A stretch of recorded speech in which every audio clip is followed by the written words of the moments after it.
Welcome back into the Rockers pregame show on the Rockers Baseball Network. And to those of you tuning in on YouTube and around the ballpark this evening, welcome in and happy Rivalry Weekend once again here between the High Point Rockers and the Gastonia Honey Hunters. Time now to take a look at today's starting lineups. First off, for the visiting Gastonia squad managed by Mauro Gazzo. Leading off, playing center field, Hurley Rodriguez, Jack Reinheimer, the shortstop. Batting in the number 2 spot, Joseph Rosa, the second baseman, hitting third. The cleanup hitter is left fielder Zach Jarrett. Hitting in the 5 spot, Luis Roman, the third baseman. Luis Castro is the first baseman, batting 6th. Manuel Tapia, the designated hitter, will bat 7th. Stuart Levy, the catcher, 8th. And Jake Skoll will be batting 9th, playing right field. Player to watch today is Zach Jarrett, because against the Rockers, he's hit 8 of his 18 home runs and driven in 20 of his 72 RBIs. Really feels like he's good for about 1 home run a game almost.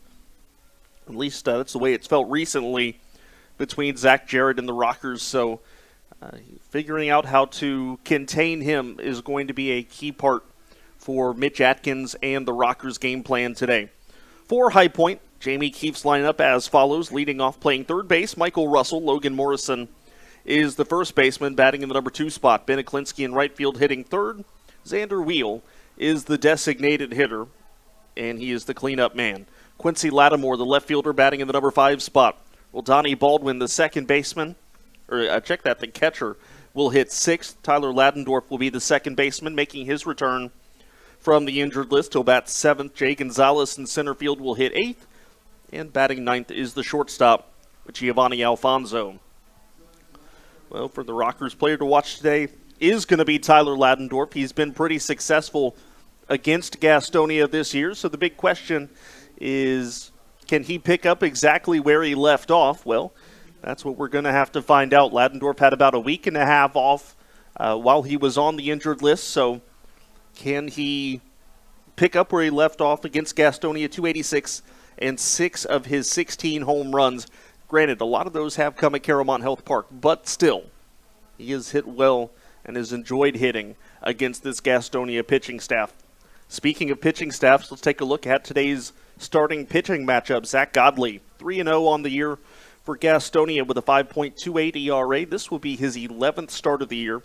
46 innings pitched, 44 hits, 53 strikeouts, 15 walks, 5 home runs allowed, and opponents hitting .250 against him. So this is a guy with a lot of swing and miss stuff. In fact, against the Rockers, 15 strikeouts in 15 innings this year.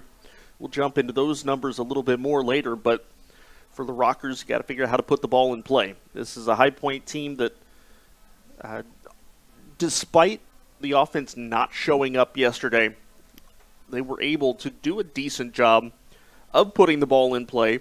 If you take out the 3 straight strikeouts in the 7th inning, which snuffed out their best offensive threat, you take out that, and the Rockers only struck out twice yesterday. So being able to put the ball in play really goes a long way today for this team to be able to be successful. You know, against some pitchers, you can handle a couple of strikeouts as long as you can take advantage of those mistake pitches. But against Zach Godley, you really got to be able to put the ball in play because he doesn't make a whole lot of mistakes. For the Rockers, making his 3rd start of the year, his first start at home, it's the local kid, Mitch Atkins. No record, a 6.35 ERA, 5 2/3 innings pitched, 4 strikeouts, 5 walks, opponents hitting .261 against him. But obviously, such a small sample size, you can't really take that all into consideration right now. But just kind of look at where he was in his first outing and where he moved to in his second outing. That first start against Southern Maryland, gave up 4 runs, didn't get out of the second inning. In his last start at Charleston, 4 shutout innings, gave up 1 hit. And then you think about the fact that Mickey Janis came in behind him, pitched 4 innings, giving up 1 run, and then Joe Johnson finished it off in the 9th inning without giving up a hit. And, you know, that was the Mitch Atkins that we were hoping to see. Through 65 pitches his last time out, he's been rested up. They moved his next start back a couple of days. I would expect to see him in the neighborhood of 75 to 80 pitches today.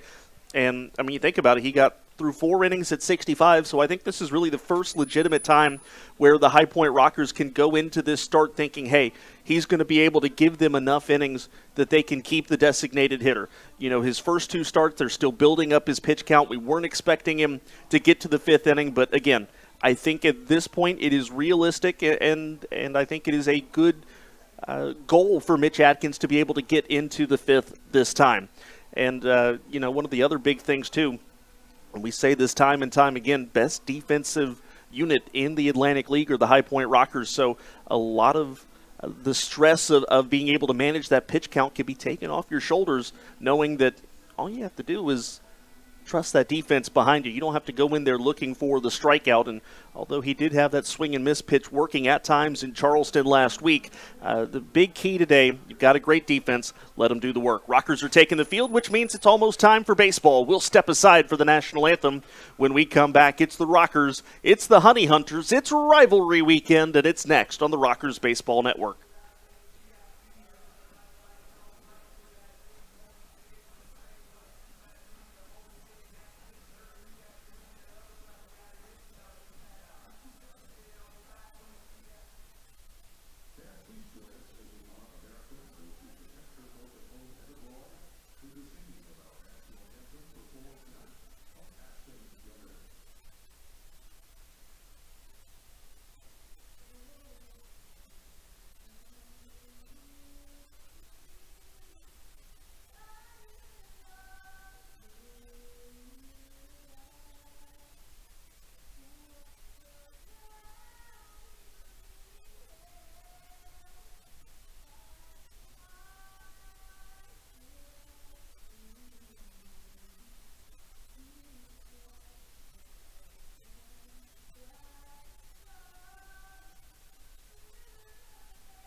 Well, it's a homecoming of sorts for tonight's High Point Rockers starter Mitch Atkins, making his first start here in almost a calendar year.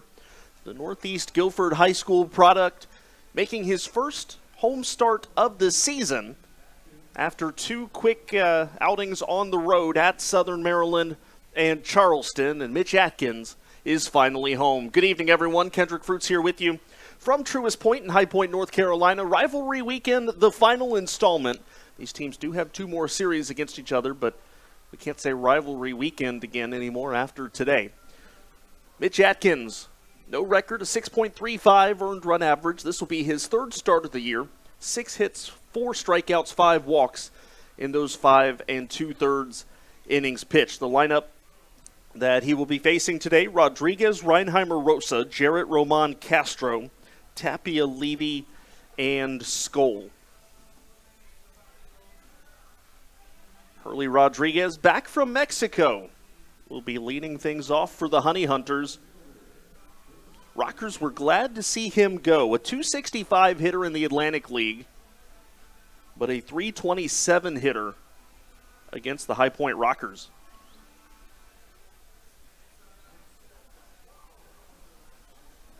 Again, Mitch Atkins, we're going to guess, probably in that 75 to 80 pitch range today. And he's ready for pitch number one. That's a strike, and we're underway. It's 6:37. It is 75 degrees. It is quite cloudy today. There's been a threat of rain for really the last 3 or so hours, but other than the odd sprinkle, it's been pretty good. This one lined into left center field. It's going to get past Jay Gonzalez and go all the way to the wall. Rodriguez on his way to third base, and he'll make it with a sliding triple. Almost slid off the bag, but kept his hand on it, and that's why the Rockers were hoping not to have to see Rodriguez, because he can do something like that to start the game. First pitch time and weather brought to you by Grandover Resorts in Greensboro. Live, work, enjoy. Again, no rain right now, and it has been threatening today, but so far so good. And we'll see. I think only for the next hour, hour and a half or so is there even a threat of it, and then we should be in good shape the rest of the way. Here's Jack Reinheimer, 278, 10 home runs, 55 batted in. Mitch Atkins having to go to the stretch immediately here. Wind blowing out towards right field right now.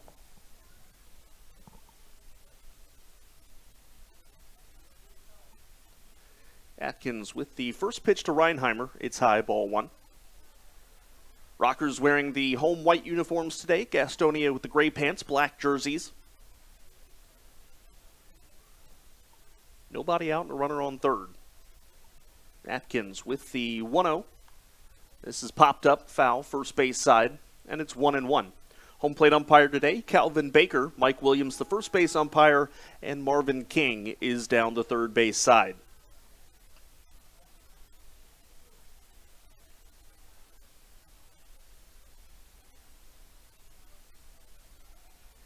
Atkins holds the set. Here's the 1-1. Fastball just off the outside edge, 2-1.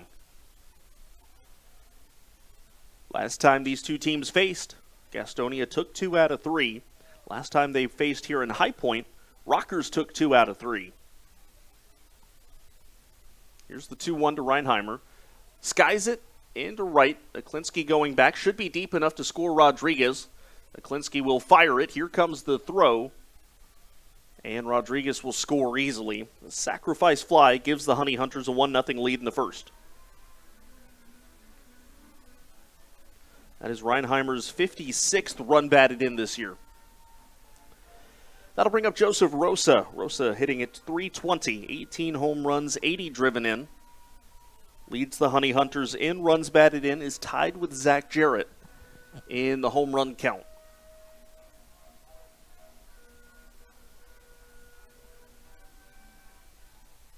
So Mitch Atkins going back to the windup now. And the first pitch to Rosa. There's a strike on the inside corner. Not a whole lot of information has really made it in yet, so we don't exactly have all the details at this point. But Gastonia today, first the 0-1, inside, 1-1. Didn't get here until about an hour and 15 minutes, hour and a half ago. I don't know if they were stuck in traffic or they left late or what, but they seemed a little rushed. Rosa will take a strike at the top of the zone. It's 1-2. Normally, even for a show and go, you're still there 2 to 3 hours ahead of time. You just don't take batting practice. But Gastonia giving the phrase a whole nother meaning here today. Here comes the 1-2. Grounded first base side and foul. The count remains 1-2.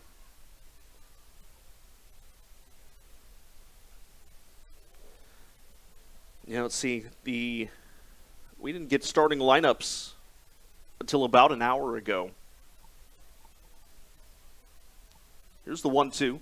Off speed, strike 3 on the inside corner. Mitch Atkins rings up Joseph Rosa looking for out number 2. We'll set the Rockers defensively. In left field, Quincy Lattimore. Jay Gonzalez is in center. Beniklinski is in right. Michael Russell at third. Giovanni Alfonso, the shortstop. Second baseman is Tyler Ladendorf, making his return from the injured list. Playing first base, Logan Morrison, and Roldani Baldwin is behind the plate. Here is Zach Jarrett, 314, 18 home runs, 72 batted in. Atkins fires. First pitch to Jarrett, popped up into shallow left. Alfonso going out, Lattimore jogging in. Lattimore calling for it, puts it away for the final out of the inning. A sacrifice fly from Jack Reinheimer capitalizes on a leadoff triple by Hurley Rodriguez. Honey Hunters take a 1-0 lead as we go to the bottom of the first inning on the Rockers Baseball Network.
Zach Godley making his 4th start against the Rockers this year, is 3-0 on the season, 5.28 the ERA. This will be his 11th start, 53 strikeouts in 46 innings, only 15 walks allowed. He's 1-0 with a 3.60 earned run average against High Point this year. The lineup he'll face: Russell, Morris, and Beniklinski, Wheel, Lattimore, Baldwin, Ladendorf, Gonzalez, and Alfonso. First pitch to Michael Russell. Fastball inside, ball 1. Russell hitting at .268, 5 home runs, and 41 runs batted in.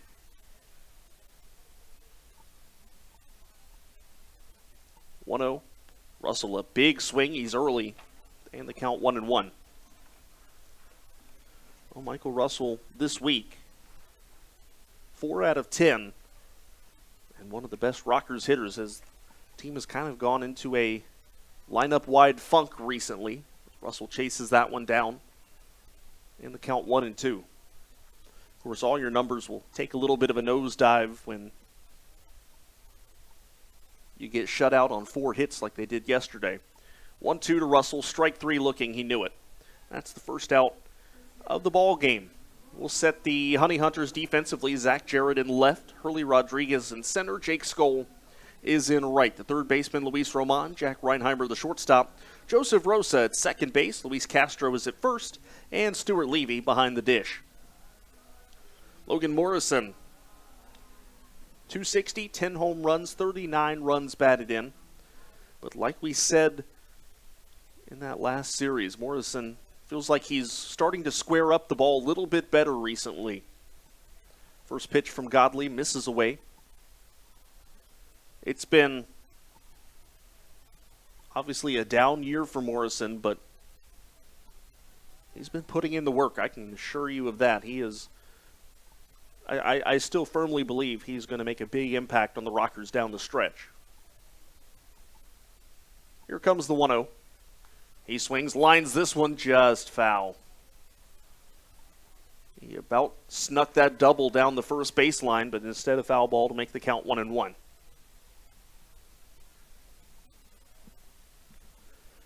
Couple of odd patches of blue up in the sky right now. It's honestly about the brightest it has been in the last 3 or 4 hours.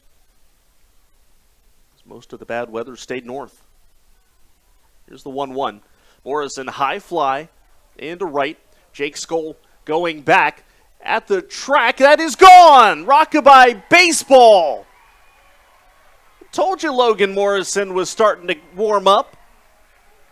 There's a solo shot to tie us up at 1. His 11th of the year, RBI number 40.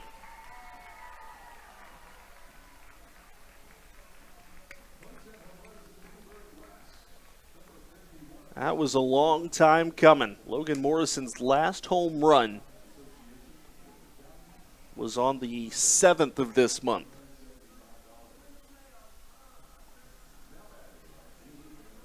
So that'll bring up Ben Aklinski, 266, 17 home runs, and 62 runs batted in.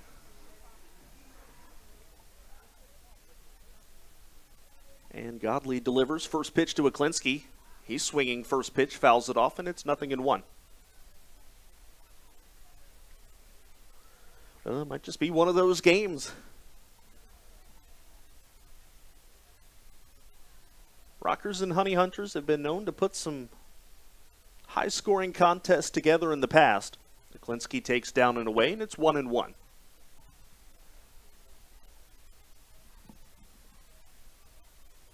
Been 2 days removed from his 4th walk-off of the year. Lines this one down the left field side. It is curling foul. And it is 1 ball and 2 strikes. And he snapped that bat in half, too. He's going to have to get a new one. It's more than snapping it in half. Xander Wheel picked up a couple of pieces. Stuart Levy has another 3 or 4 pieces in his hands, so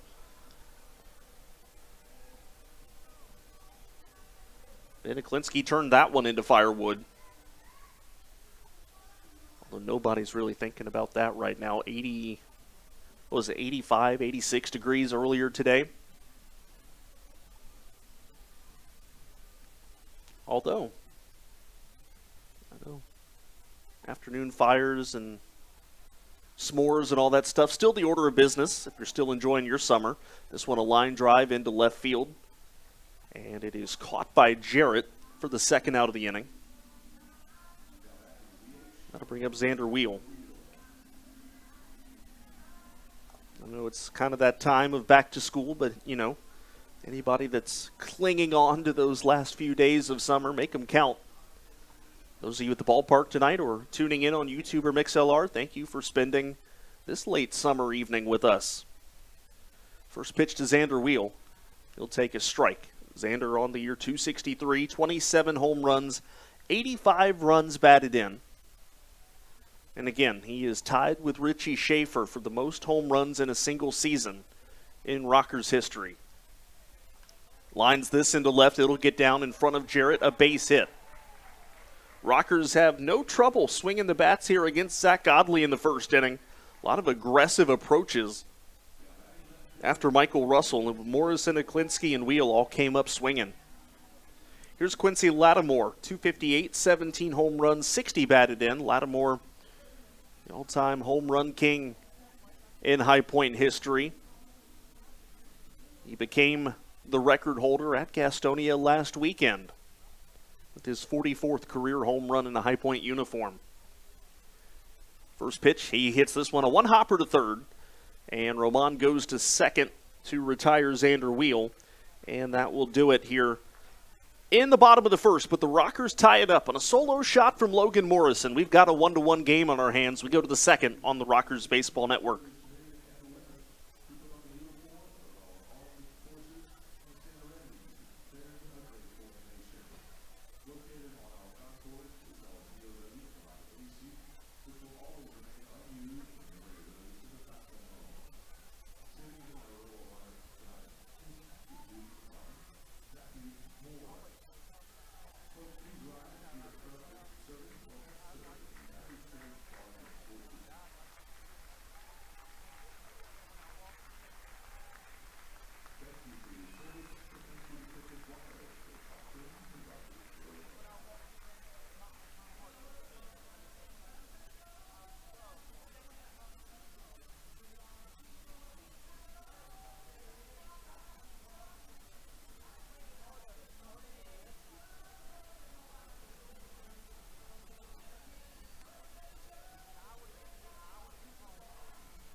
top two, 1-1 here at Truist Point. It'll be 5, 6, and 7 coming up for Gastonia. Luis Roman, Luis Castro, and Emmanuel Tapia, the three scheduled hitters here against Mitch Atkins. Atkins gave up that Hurley Rodriguez triple to lead off the game, but then scored his next three, or retired his next three, rather. And other than that first at-bat, thought he looked pretty good in the first inning. Again, this is a guy who is just pitching in his third game this year after having gone about 11 months between in-game action. His last start before this season, August 5th of last year. Check that, September 5th of last year. Then did not pitch again until the first week of August this year due to some pretty extensive arm issues. So here is Luis Roman, 268, 13 home runs, and 61 runs batted in. Atkins' first pitch, a fastball strike on the inside corner.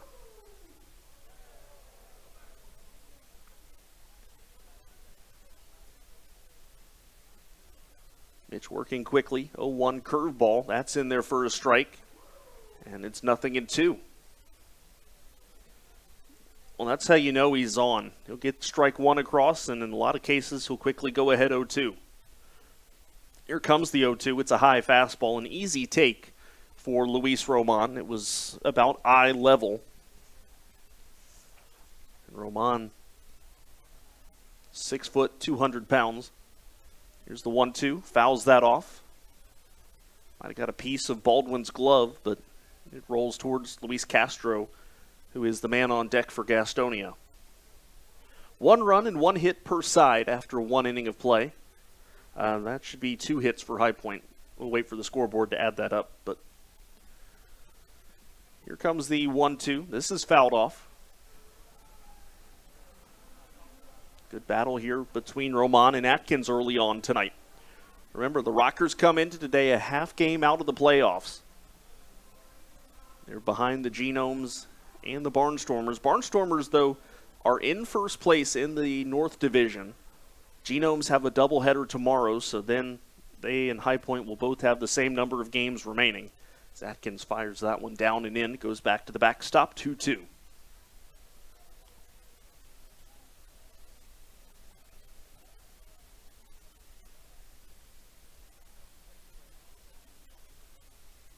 Genome's already ahead 2-0 in their game tonight. Here comes the 2-2. That's outside. So Mitch was ahead 0-2. It is now 3-2.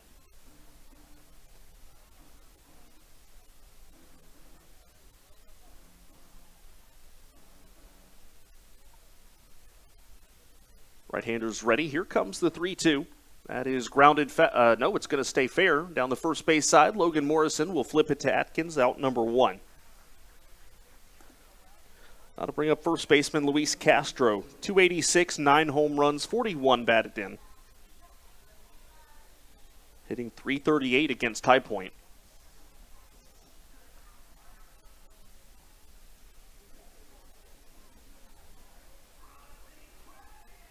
Atkins is just past the 20-pitch mark.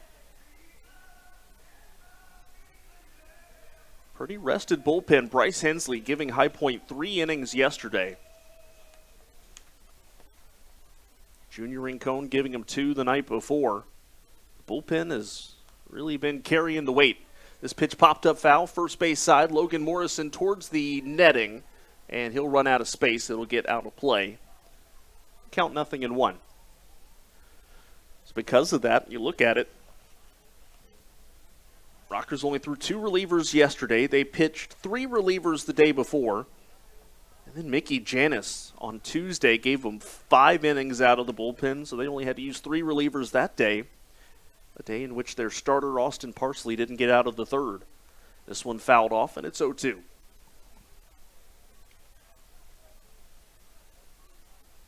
Bullpen has certainly been the strength for the Rockers this year. Traditionally has been for the Jamie Keefe and Frank Viola-led club.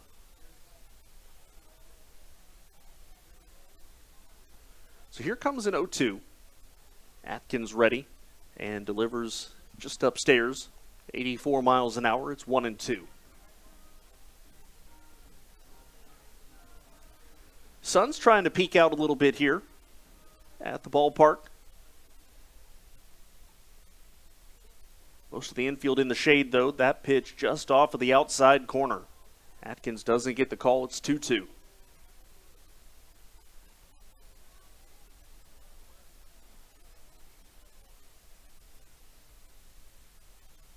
Trying to find the put-away pitch for Castro. Castro a closed stance in the right-hand box. Here's the 2-2. Swing and a miss. Strike three. Same pitch as the one before, just located that one a little more in the zone.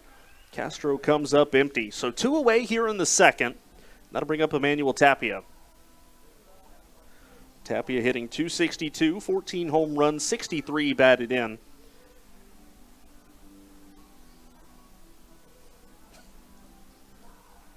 Six of his 14 home runs have come against High Point this year. Atkins throwing out the baseball. We're going to give him a new one. Rockers put the shift on. 3 defenders to the right-hand side. They put that shift on the other way against Courtney Hawkins and did not go well yesterday. Hawkins, 2 opposite field hits that would have normally been outs. That pitch went away to Tapia, ball 1. I guess the alternative, you give up a home run to Courtney Hawkins, so you'd rather him just take a single. Strike on the inside corner, 1-1.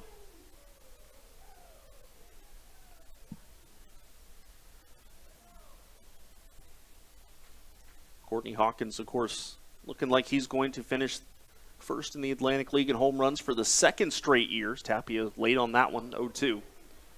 Not only that, but he's only about, and yes, I know you can't have decimal point of a home run, but he's only about 1.2 home runs off of what would be the all-time pace. All-time record set by Ozzie Canseco of 48. The pitch misses and it's 2-2. Courtney Hawkins on pace for 46 and change. That was before yesterday, maybe down to 45 now. Here's the 2-2 to Tapia. That's, well, I'm going to be honest with you, I don't know where it was. Must have been outside. Atkins took a couple of steps towards the Rockers' dugout, but didn't get the call. Here comes the 3-2. There's, oh, they didn't get that one either. Wow. 2 pitches Atkins thought were strike 3. They didn't get the call on either one. According to the pitch tracker, Calvin Baker probably got them both right, although that last one was very close. So it's a 2-out walk to Emmanuel Tapia. Here's Stuart Levy, 223, 4 home runs, 32 batted in. Atkins, first pitch. Levy pops it up. Third base side, Russell there, waiting on it. Alfonso there as well, but Russell will make the catch for the final out of the inning. So it only adds one more pitch to the pitch count of Mitch Atkins. He puts a scoreless second together, and we'll go to the bottom of the second inning, tied at 1 on the Rockers Baseball Network.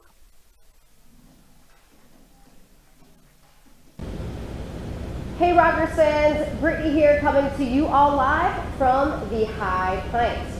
I know that we are inching closer towards the end of the summer, and I cannot believe how fast the summer season flew by.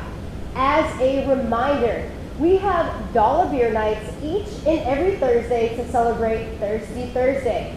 We love kicking off our weekends the right way. And every Friday we have fireworks post-game. Be sure to grab your Rockers fix and grab some game day tickets. Spend your weekends with your High Point Rockers.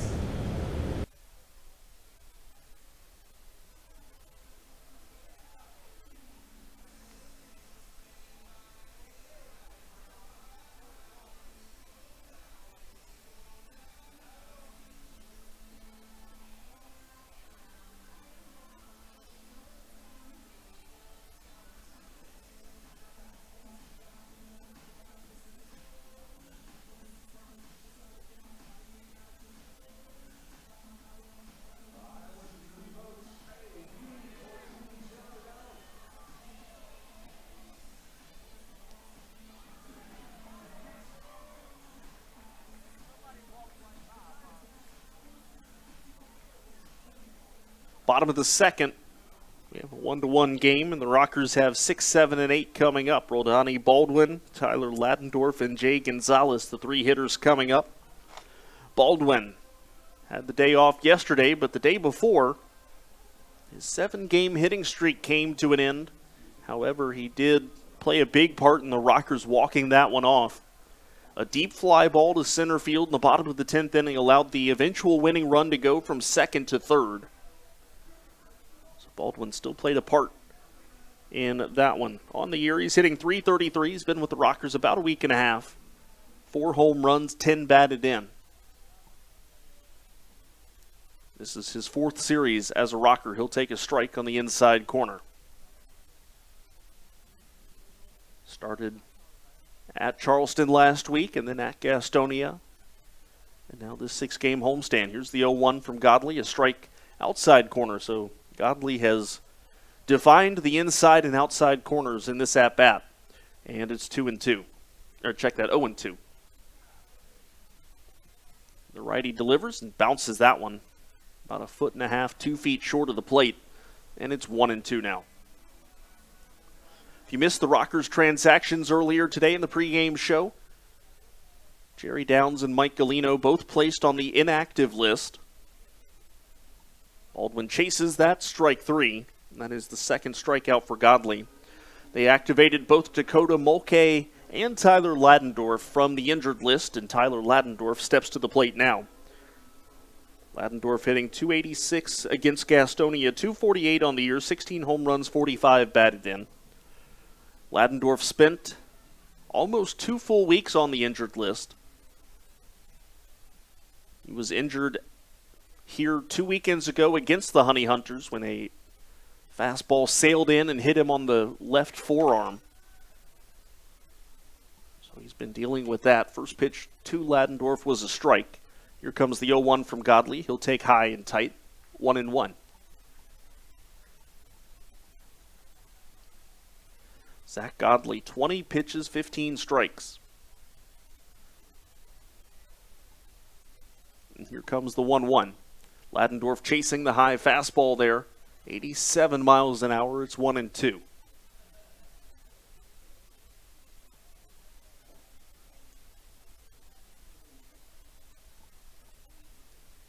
Godley works first base side of the rubber.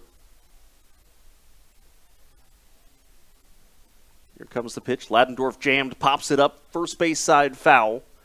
And it lands in the field of play, but Castro was not able to get to it. And so the count remains 1-2. Ladendorf stays alive here in the top of the bottom of the second inning.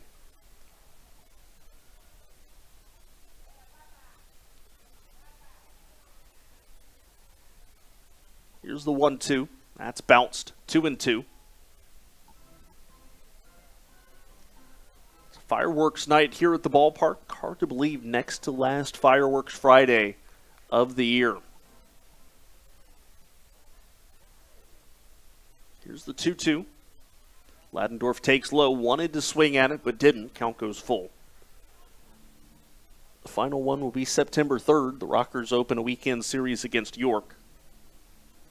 Finally, we'll get to see our buddy Darrell Henry. Ladendorf swings, high fly into left field. Jarrett a couple of steps back, drifting a little to his left now. We'll put it away. And that is the second out of the inning. Jay Gonzalez, 277, 3 home runs, 31 batted in. On base percentage, .356. Partial rainbow out over left center field. Not a very long one nor very well defined, but if you look hard enough, it is there. Here comes the first pitch to Gonzalez. He'll slap it foul, third base side.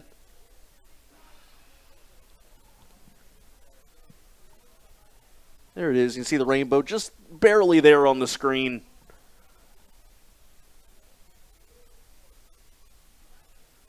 Here comes the 0-1. Godley holding that set. And now the righty delivers, and Gonzalez pounds it on the ground toward short. Reinheimer waiting on it. Here comes the throw. It's up the line, and Gonzalez beat it out.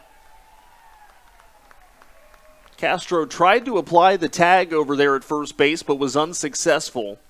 That, I think, is going to be a throwing error on Jack Reinheimer, and it will be. An E6. Rockers stay alive here in the second inning. It was an easy play for Reinheimer, and a on-target throw gets him. But he just threw it up the line a little bit, and Castro couldn't turn around and make the swipe tag. So here's Giovanni Alfonso. He'll take high and tight, 1-0. Alfonso, 296, 2 home runs, 35 runs batted in this year.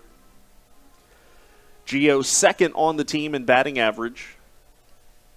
Jerry Downs at 299 leads the team, I should say, even though he's on the inactive list right now.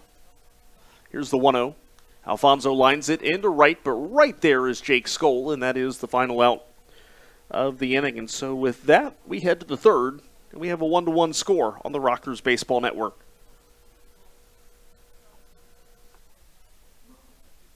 Hey Rockers fans, Brittany here, and I want to thank you for spending your Sunday afternoon with the High Point Rockers. As always, kids get to run around the bases post-game, and there are player autograph signings happening pregame located right on the concourse.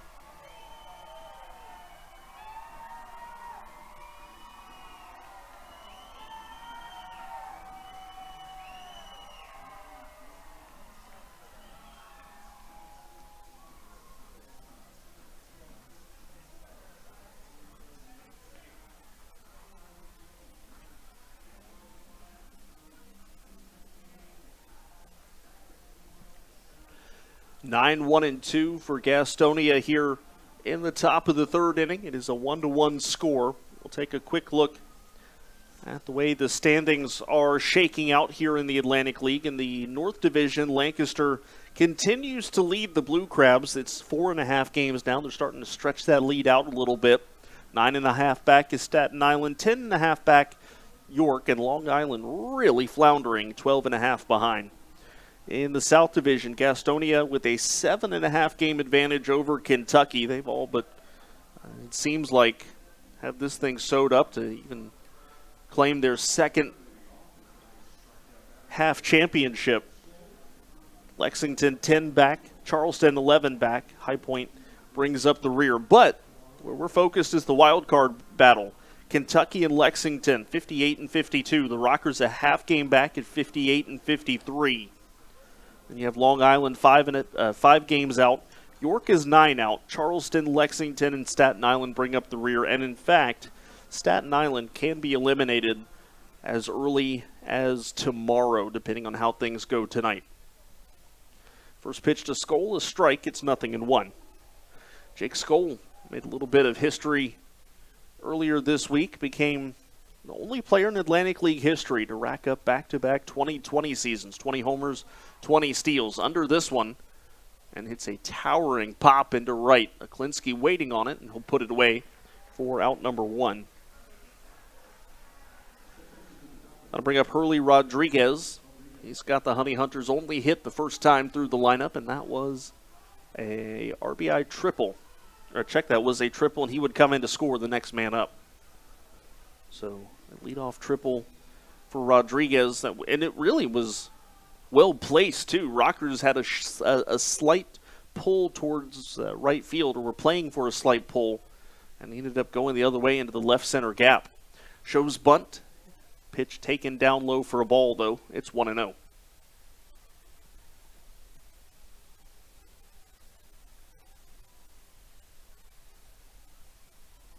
Atkins ready. 1-0 to Rodriguez. He'll take a strike on the outside part of the zone. And it's 1-1.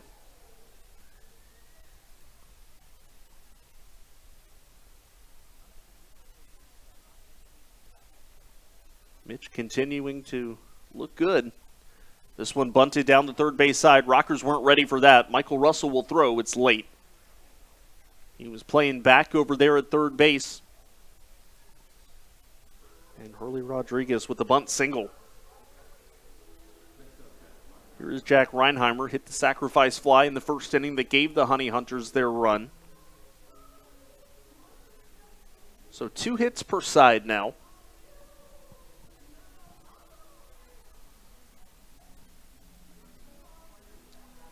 Hurley Rodriguez, 15 stolen bases.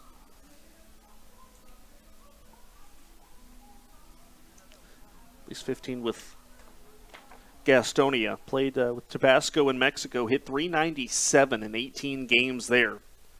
6 out of 6 in stolen base attempts. Atkins throws over. He also hit 4 home runs in those 18 games. So a very productive stint in Mexico for Rodriguez.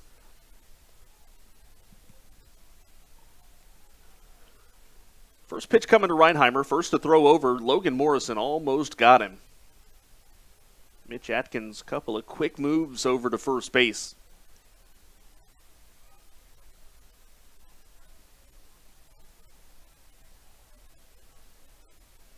Rodriguez, pretty small lead. Now he inches out a little bit more. First pitch to Reinheimer. Hit on the ground to third. Michael Russell picks it up, goes to second for one. Quick throw to first in time. Rockers go around the horn. 5-4-3 the double play.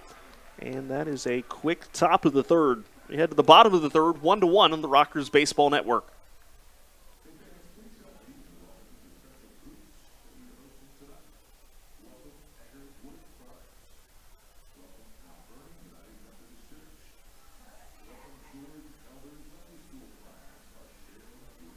As August home games come to a close, be sure to check out our home game schedule for the month of September online at highpointrockers.com. September wraps up our regular season home games. Do not miss out on any of the upcoming action.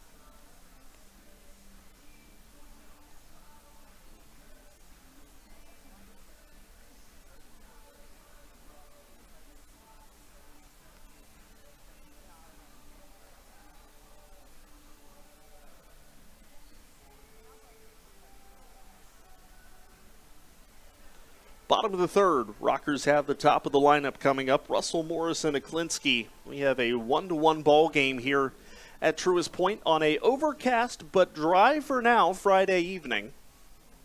Michael Russell 0 for 1 today with a strikeout. Taking a quick peek at the weather. Looks like we're pretty much home free at this point. So, settle in. We've got quite a bit of baseball still left to go. First pitch to Russell, a strike on the inside corner, 0-1. Both of Zach Godley's strikeouts have been to the first hitter of the inning. Russell looking and Baldwin swinging. Russell taps this one right back to the mound, and Godley's underhand flip to Castro in time, out number 1. It was a full swing for Michael Russell, but he only got it off the end of the bat. So that'll bring up Logan Morrison. His solo home run back in the first inning tied the game at 1. And that is the last score up to this point.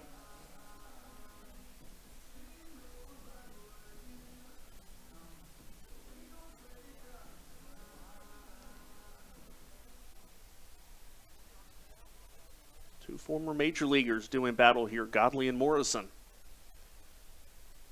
Morrison swings lines this one into right field. There's a base hit. He's 2 for 2. And this is 2 days after he had a 4-hit game.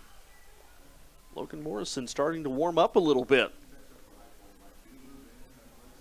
Beniklinski flied out to left his first time up. Rockers now 3 hits on the contest.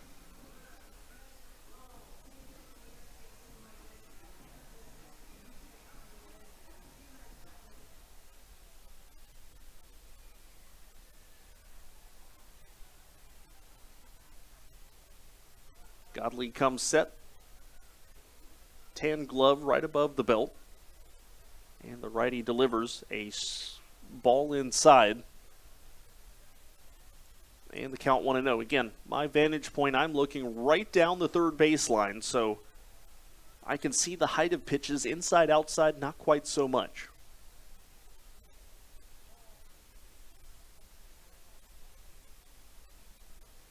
Here comes the 1-1. Check that, the 1-0. It's down low, 2-0.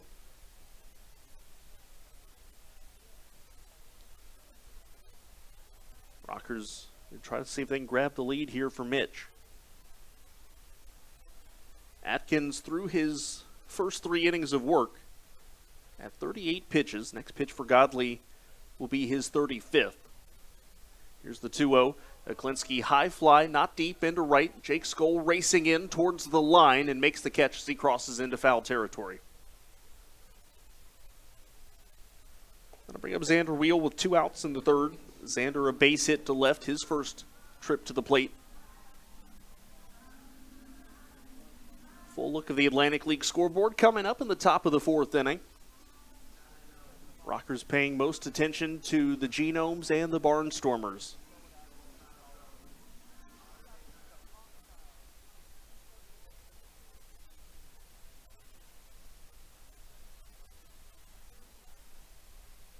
Godley's first pitch to Xander Wheel.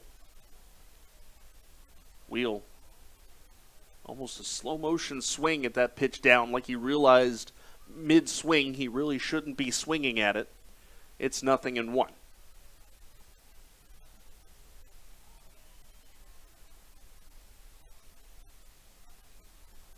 Morrison, a small lead off of first. Godley delivers the 0-1.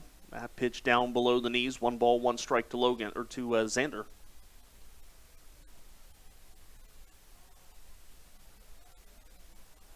Faith and family night at the ballpark here today, so good to see quite a few groups out here at the ballpark tonight.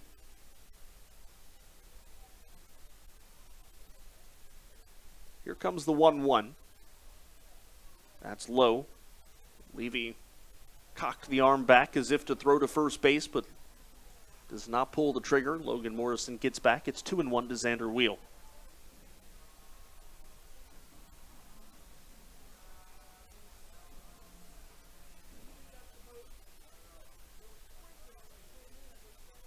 Godley comes set. Pitch number 40 on the way.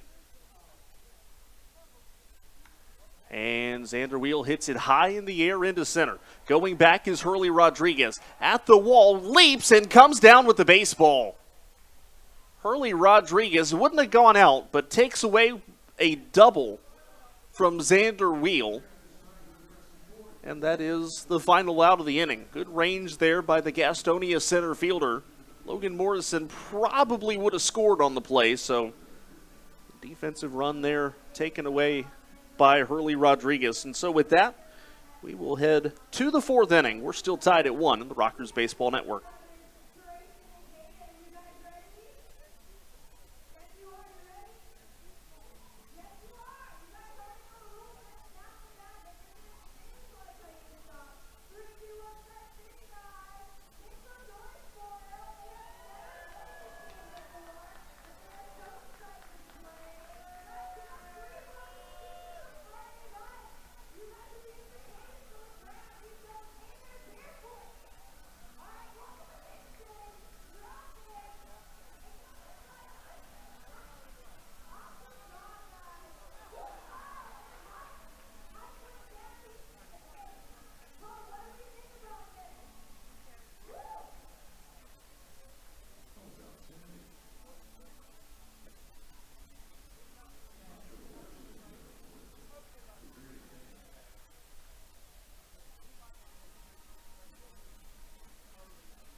top of the fourth, which means it's time to take a look at the Atlantic League scoreboard. Gastonia will have 3, 4, and 5 coming up here against Mitch Atkins.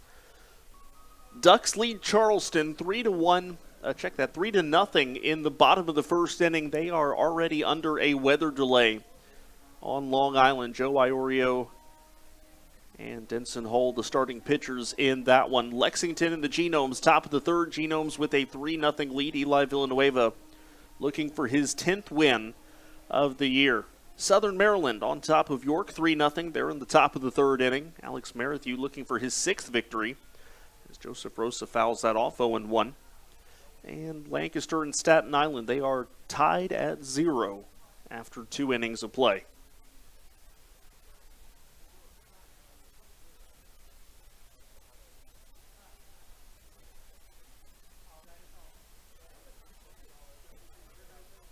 Pitch misses outside to Joseph Rosa. It's 1-1. Rosa struck out looking his first time up. One of 2 strikeouts for Mitch Atkins. Atkins, a former big leaguer himself. We talked about Zach Godley on the other side, but Atkins has spent some time at the show as well. And that pitch outside, and it's 2-1. And again, a concept that Atkins talked to me about after his first start, I think it bears repeating. Rosa check swing foul ball. 2-2. He made the comment to me, he said, remember, when you're an affiliated ball, you're in the major leagues and you have an injury like he did, you spend your time rookie ball, working your way up through various rehab assignments. Rosa takes strike 3 inside corner. Second strikeout of the day for Joseph Rosa. That's out number 1 in the 4th, and that'll bring up Zach Jarrett. But Mitch Atkins said, look, you don't get that here. Your in-game, quote-unquote, rehab assignment is live games against an opponent that count for something in the Atlantic League. Obviously, there's no farm system or anything here in the Atlantic League, so he said, I have to get back into in-game form while I'm actually in the game. Curveball to Jarrett, inside ball 1. He said, simulated games are great, but eventually you got to go out there and throw for real. Here comes the 1-0 to Jarrett. He'll take a strike, and it's 1-1. 1 ball, 1 strike, 1 run on 2 hits, 1 error for Gastonia, 1 run on 3 hits, and no errors for High Point. Jarrett lines this one into left. It'll be a long run for Quincy Lattimore. He's not going to be able to get to it. It's going to 1 hop over the wall, a ground rule double. So Jarrett drives that one into left center. 1 hops over the fence. Runner at second base with 1 out for Luis Roman. Roman tapped out back to the mound, his first time up today. 3 hits per side here in the top of the 4th. Mitch Atkins still has about 35 pitches left. Again, that's speculation and based off of kind of the way that he's trended through his first 2 starts. This one slammed deep into right field. Going back is Aklinski, but that's out of here. 2-run home run for Luis Roman gives the Honey Hunters a 3-1 lead. As Roman's 14th home run of the year, his 5th against High Point.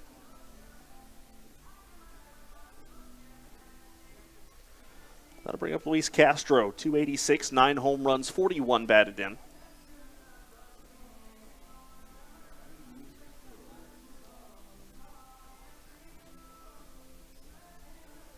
Mitch Atkins had really been on a roll there before that.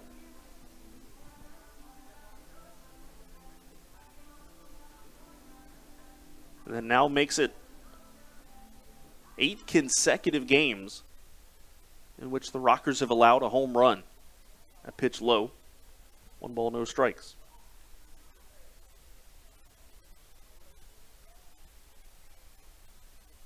Last series, Gastonia hit 9 home runs in 3 games against High Point. This one fouled off. It's 1-1.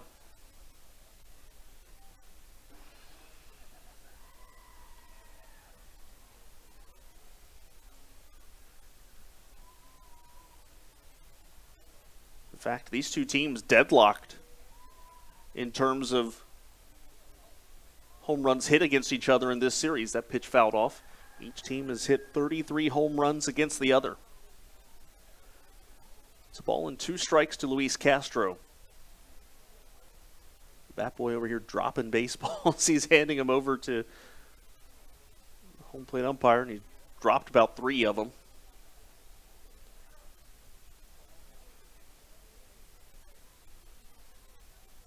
Here comes the 1-2. Castro fouls that one off, and it remains 1-2. One out here in the top of the 4th. Honey Hunters have regained the lead. Rockers were able to answer quickly the first time. We'll see if they can do it again this time. It'll be 5-6-7 when we get to the bottom of the 4th inning. But first, Mitch Atkins has to find outs numbers 2 and 3. Castro pops this one foul.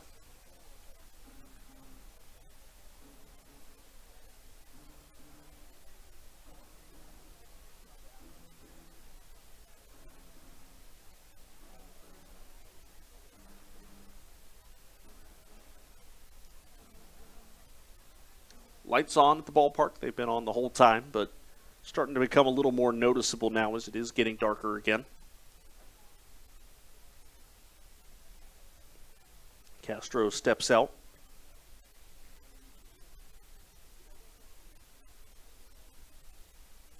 Here comes the pitch. That's down and away. He didn't go.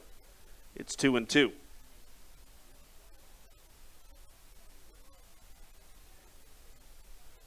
And we're not the only ones who've been keeping one eye on the weather today. Carolina Panthers, their game was delayed due to weather, and they are supposedly about 10 minutes away from kicking off their final game of the preseason, or next to last game. Swing and a miss, strike 3. Down goes Castro. And that is the second out of the inning.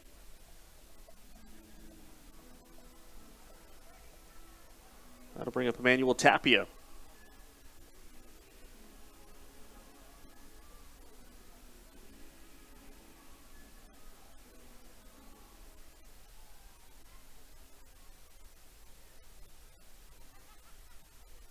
Well, this will be the final game of the Panthers preseason. I forgot they switched it down to 3 games now instead of the old 4. I'm so used to 4.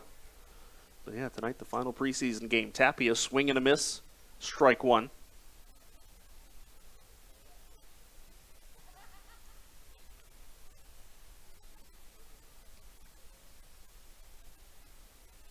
Atkins with an 0-1, off-speed low, curveball.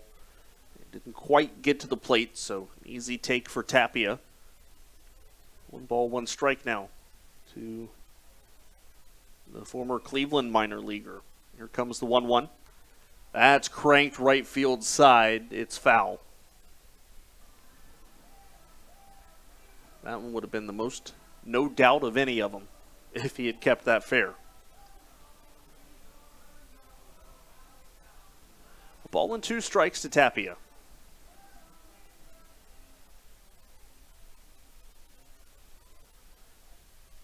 That's lined into center field. It's going to drop a base hit. 3rd hit of the inning for Gastonia. The 2-out single from Tapia. That'll bring up Stuart Levy. He popped up to 3rd base his first time up. Honey Hunters have 5 hits on the game.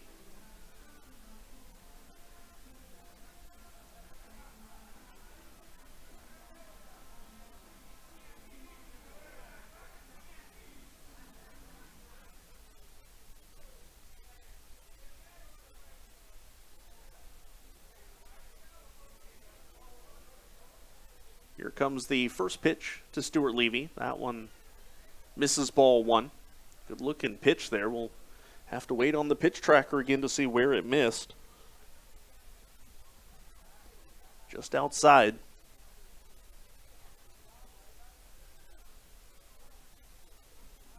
Here comes the 1-0. Atkins off-speed pitch lined into left. Coming in is Quincy Lattimore. And he'll put it away for the final out of the inning. But a 2-run home run from Luis Roman. The Honey Hunters are back out in front. It's 3-1 as we go to the bottom of the fourth inning of the Rockers Baseball Network. As August home games come to a close, be sure to check out our home game schedule for the month of September online at highpointrockers.com. September wraps up our regular season home games. Do not miss out on any of the upcoming action.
Bottom of the fourth inning.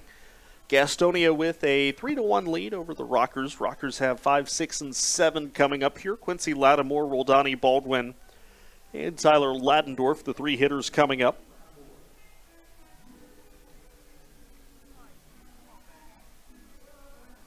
Lattimore bounced into a force out his first time up.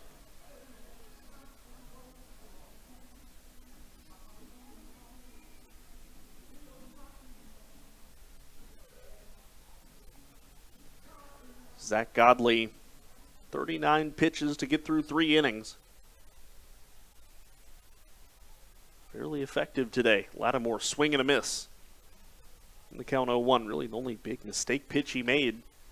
That solo home run to Logan Morrison.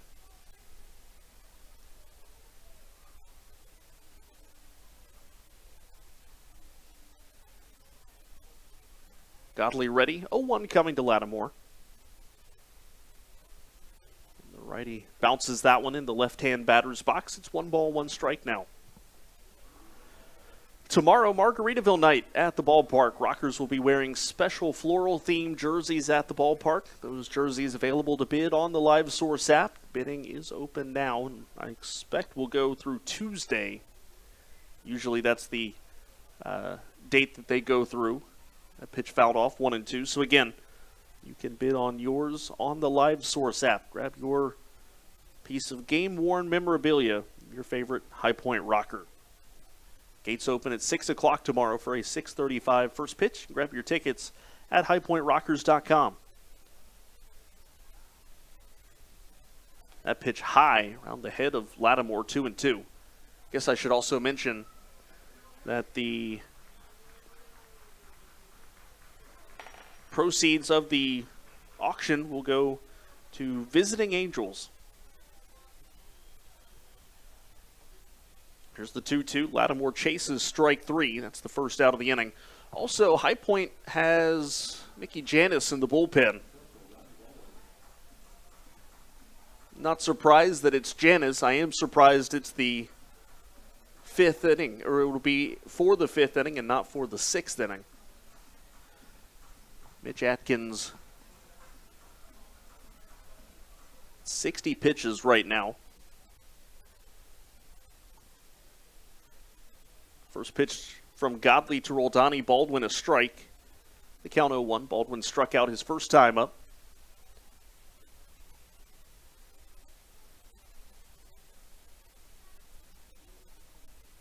Baldwin hitting .323 now. Godley ready with an 0-1. That one misses. 1 ball, 1 strike.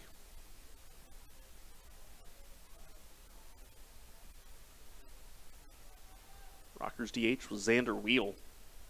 That's a big bat to lose. Baldwin swing and a miss. 1 ball, 2 strikes. Especially when you consider Jerry Downs not available tonight.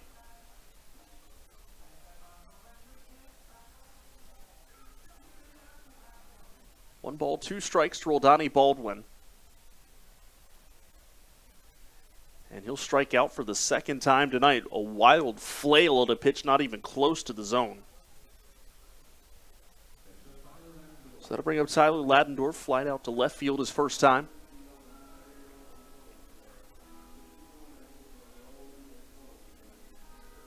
Ladendorf hitting at .248, 16 home runs, 45 batted in.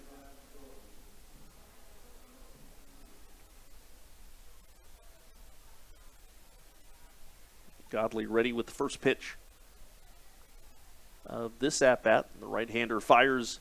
Ladendorf takes a strike. It's 0-1. Next pitch for Zach Godley will be number 50.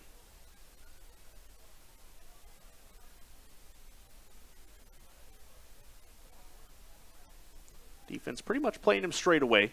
Here comes the 0-1. Curveball. There's a strike. It's 0-2. I tell you what, advantage Zach Godley tonight. The Rockers started him off aggressive, or started the game off being aggressive at the plate. He was feeding off of that, making them chase a lot of pitches. Now they're starting to take more, and he's throwing strikes again. That pitch down. The count 1-2. He's just shown a really good ability here in the early part of this game to adjust to whatever the Rockers' approach is at the plate. Here's the 1-2. Ladendorf takes away 2-2.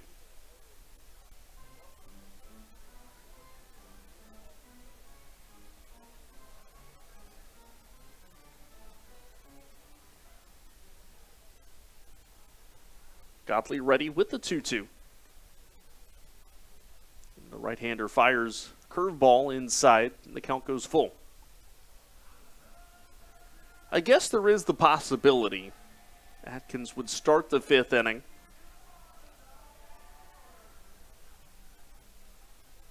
We'll see how Jamie Keefe plays it. First, the payoff pitch to Ladendorf. High fly into right. Jake Skoll, though, has room and puts it away for the final out of the inning. So the Rockers go down 1-2-3 for the first time tonight. And waiting to see who is coming in. Wow, it is going to be Mickey Janis. All right, so Rockers have lost the DH.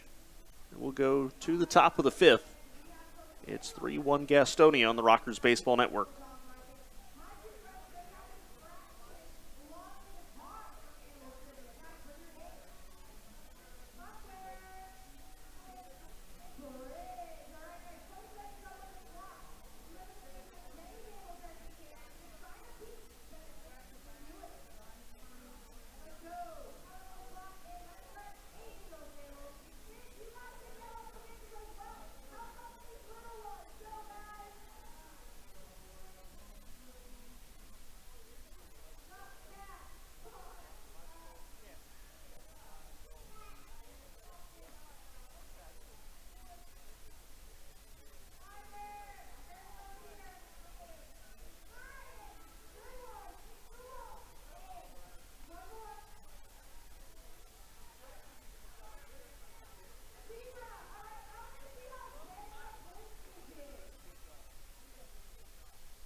Top of the 5th, Rockers go to the bullpen. Mitch Atkins, 3 runs in 4 innings, all earned, 5 hits, 4 strikeouts, a walk. And they'll turn it over to knuckleballer Mickey Janis.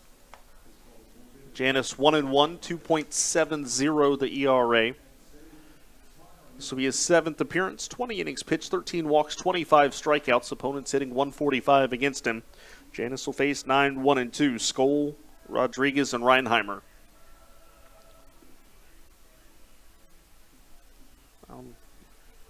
Very much looking forward to asking Jamie about this move tomorrow. Very curious as to why he doesn't wait one more inning unless, again, maybe something didn't quite feel right to Atkins or they saw something, but just seems odd that they would make this move in the top of the fifth and not the top of the sixth. So we'll try to get some insight on that and be able to present that to you tomorrow in the Rockers pregame show. So here comes Jake Skoll. He's 0 for 1.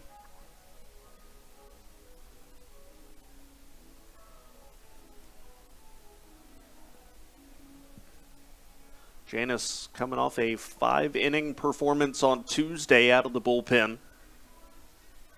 Gave up just 2 hits in those 5 innings. In fact, we'll talk about how much this Rockers bullpen has done in terms of limiting hits recently as that pitched low. And the count 1-0. The Lexington lineup Tuesday, Wednesday, and Thursday hit 104 against the Rockers bullpen. Skoll flares this into shallow center. It'll be a long run for Jay Gonzalez, but he'll make the catch. Out number 1. Anyways, that 104 average, it averages out to, or comes out to 5 hits and 14 1/3 innings pitched. Only scored 1 run against the Rockers bullpen in that series. Actually, technically 2 runs.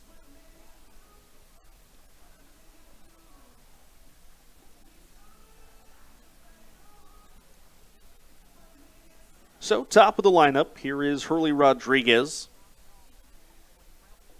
Rodriguez has not seen the knuckleballer yet. Janus pitched against Gastonia, but not since Rodriguez has been here. This one hit in the air to left. Backing up on it was Ladendorf, but makes the play on the first pitch. That is out number 2. Janus, 2 scoreless innings against Gastonia on the 12th. Made the start in game 1 of a doubleheader on the 5th. That did not go well.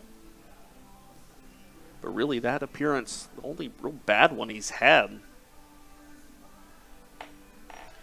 Here's Jack Reinheimer, 0 for 1. Janus bounces the first pitch, and it's 1-0. Little Donnie Baldwin wearing the special knuckleball receiver.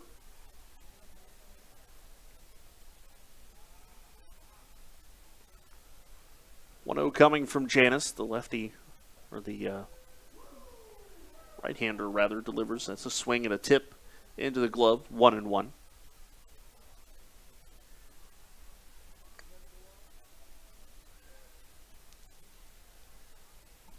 Here comes the 1-1. That pitch misses low, 2-1.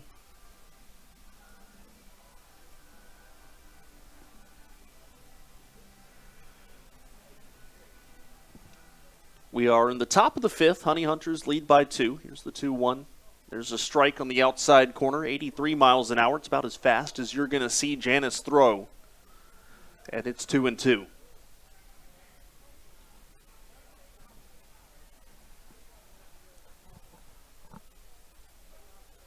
The junk baller with the pitch. This one popped up.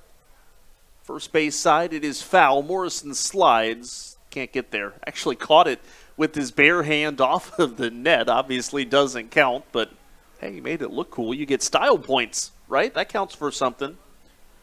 Can you trade in style points for an out? Is there a currency for that? How does that work?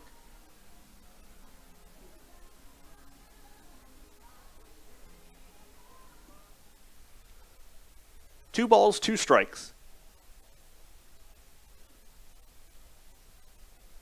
And Janus kicks and fires. That's poked into right center. That'll get down.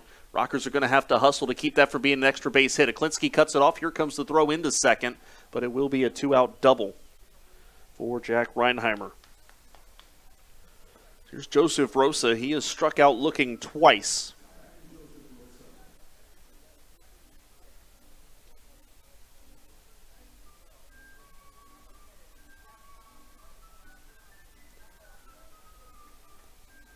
Rosa struck out twice. Luis Castro also struck out twice against Mitch Atkins, so we'll see how they is fair this time through.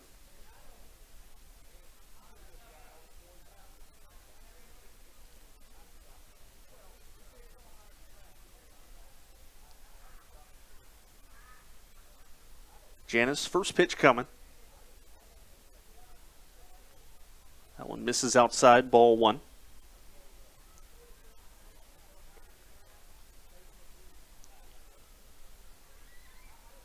There is a right-hander throwing in the pin for Gastonia right now. He's just playing catch, though, with the catcher down there, Holderbach, so would not expect him to be coming in here in the bottom of the fifth. 1-0 from Janice to Rosa. Off-speed strike from the junk baller, and it's 1-1.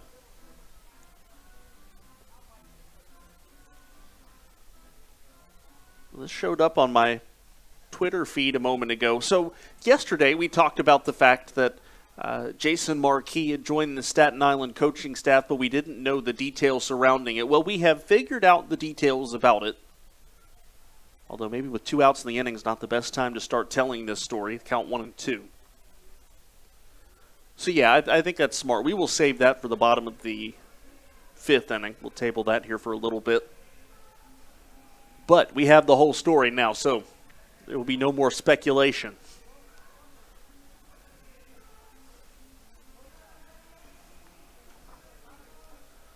Janice looking for the final out here in the 5th. His first inning of relief tonight. The righty holds the set. Here's the 1-2. Inside corner, doesn't get the call. 2-2. Baldwin tried to hold that frame. Inside corner has been what's gotten Rosa both times. He has struck out looking. Both times he's come up.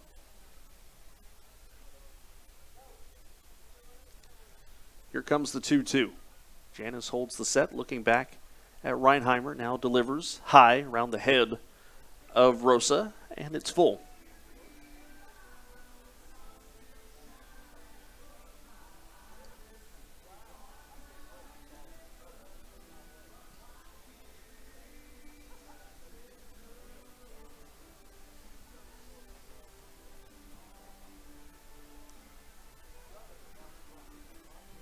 Rosa digs back in, left-hand box.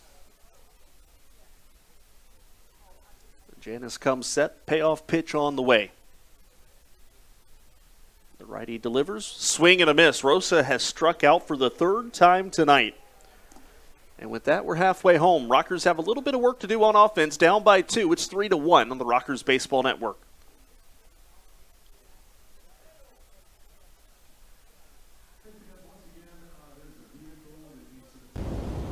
Hey Rockers fans, Brittany here coming to you all live from the High Pints. Big Bats Benny Aklinski does it again. Ben Aklinski has been a very clutch hitter for the Rockers a large portion of the season, driving in runs when needed and getting walk-off hits look super easy. There's a reason Ben was named Rays Pest Control Player of the Week very recently.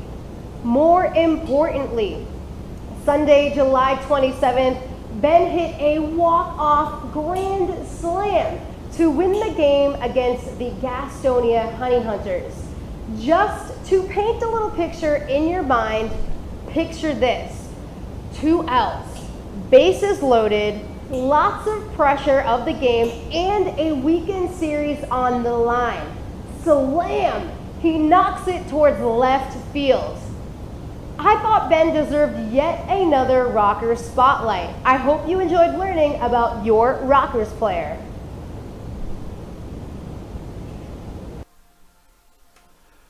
Bottom of the 5th, Rockers have 8-9-1 coming up. Gonzalez, Alfonso, and Russell against Zach Godley. Now Mauro Gazzo and the trainer are both coming out to look at Zach Godley. Through a couple of warm-up tosses. We'll see. Maybe this is the reason they had somebody up in the bullpen. Yeah, Godley trying to stretch out that shoulder. Not going to be able to. And the Honey Hunters will go to the bullpen. So they will have to forfeit their designated hitter as well. The rule is that when a pitcher is removed prior to 5 innings, obviously you lose your DH. If a pitcher is removed due to injury, actually, hang on, I might have just said that wrong. Let's start that over. If a pitcher is removed prior to completing 5 innings in a game, you lose your DH. If a pitcher is removed due to injury prior to completing 5 innings, what happens is you can keep your DH through the 5th inning, but no more after that. So, because this is the 5th inning, obviously we've reached that threshold now, so the Honey Hunters will have to go to the bullpen as well, with Zach Godley departing after 4 innings of 1-run ball. And this new pitcher will have, obviously, as long as he needs to throw. Trying to get an idea of the number on the jersey. Couldn't quite see it there. I was going to at least try to tell you who it was coming in before we step aside. And again, we've got all the time that he needs. This is going to be number 26.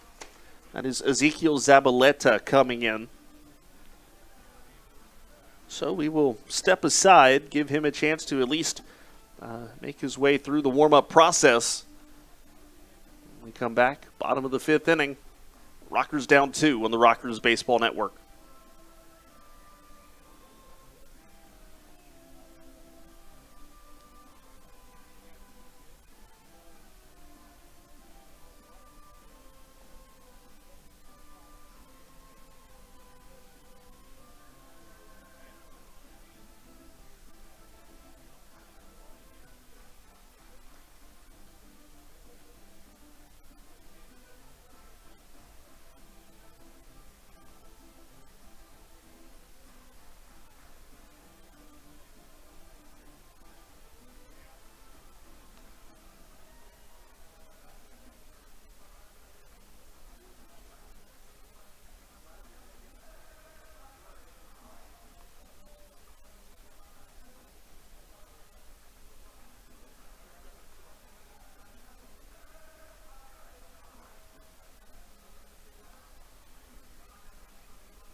So, High Point and Gastonia both only get 4 innings out of their starters. Zach Godley, 4 innings, 1 run, 3 hits, 4 strikeouts. The 1 run was a solo home run allowed to Logan Morrison, and he has departed the game, he being Zach Godley, due to an apparent injury after 4 innings. New pitcher Ezekiel Zabaleta, 4-0 with a 3.86 ERA, 14 appearances this year, 11 walks, 22 strikeouts.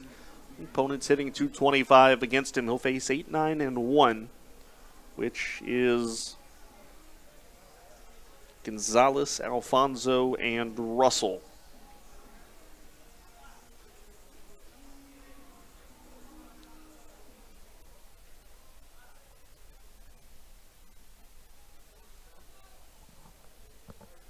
Zabaleta's first pitch to Jay Gonzalez. Corners, or at least third base corner is in. Expecting a potential bunt for Gonzalez. He'll take a called strike, though, 0-1. So, the Jason Marquis thing. So, obviously they announced yesterday that he was going to be joining the coaching staff. There was no other information given at the time. But was explained a little bit more earlier today as that pitch low in the count 1-1. Obviously, this is Old Timers Weekend, or Alumni Weekend for the New York Mets. Wally Backman of the Long Island Ducks is listed as one of the attendees for Alumni Weekend. That pitch a called ball outside 2-1. But so too are Staten Island manager Edgardo Alfonso and pitching coach Nelson Figueroa. So they are both away from the team this weekend attending the New York Mets Alumni Weekend. And so what the Ferry Hawks ended up doing, first the 2-1. Fouled off, 2-2. They have asked the coach of the College of Staten Island, Mike Morrow, to fill in as acting manager, and he will be assisted by Jason Marquis this weekend. So that is the whole deal there about Jason Marquis coming back into affiliated or into pro ball, at least for a day or two, as that pitch low to Gonzalez, count goes full. So acting manager Mike Morrow and Jason Marquis will try to pilot the Ferry Hawks to a win tomorrow night. Morrow is there tonight as well. Marquis is just going to be there tomorrow, from what we understand. Here's the 3-2. Inside ball 4, a leadoff walk to Jay Gonzalez, and that'll bring up Giovanni Alfonso. In fact, the New York Mets released their starting lineups for their Old Timers game tomorrow. The teams appropriately titled the Amazons and the Miracles. And Edgardo Alfonso was actually leading off playing third base for the Amazons.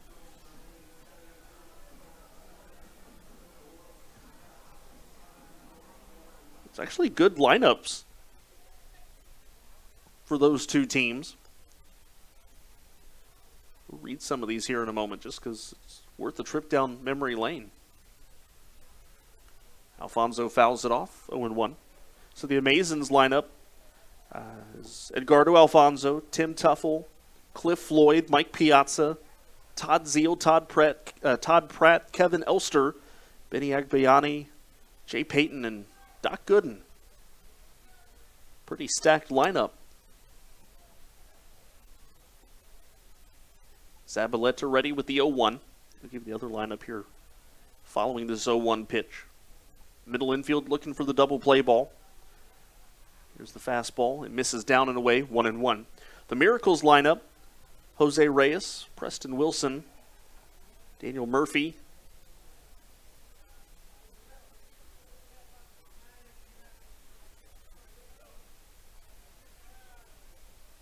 Lee Mazzilli, Robin Ventura, Indy Chavez, Josh Tolley, Bartolo Colon, part of that team as well.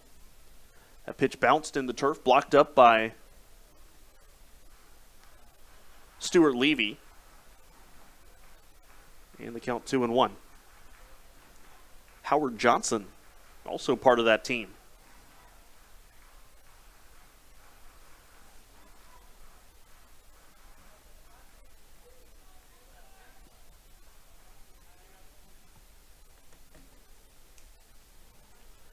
Here's the 2-1.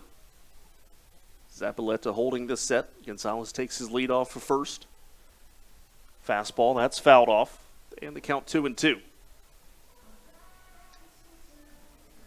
3 runs, 6 hits. 1 error for Gastonia at the midway point. Rockers 1 run on 3 hits, no errors.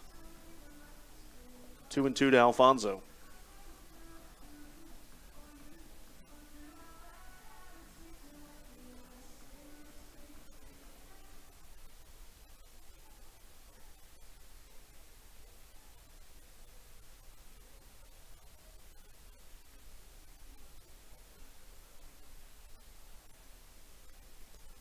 Zabaleta ready. 2-2 coming to Alfonso. He's been battling here. He lines this into right field. It's curling foul, though. And the count remains 2-2. That has just kind of been a continuation from the Lexington series. Rockers have hit a lot of baseballs really hard. Unfortunately, some of the hardest hit baseballs have been foul balls. It's just kind of been the way it's gone for the last week or so.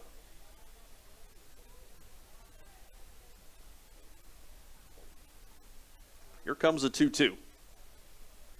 Zabaleta holding the set.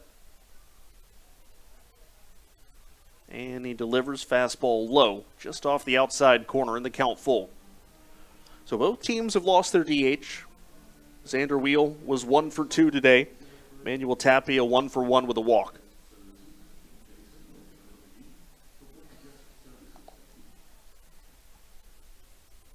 Logan Morrison, Michael Russell talking on the top step of the Rockers dugout. You know, one of the things that the Rockers love about Logan Morrison, other than what he can do for them at the plate. First the 3-2, Gonzalez takes off, hit on the ground towards third base. It handcuffs Roman, but he picks it up, fires on to first, a strong throw. And that'll retire Alfonso.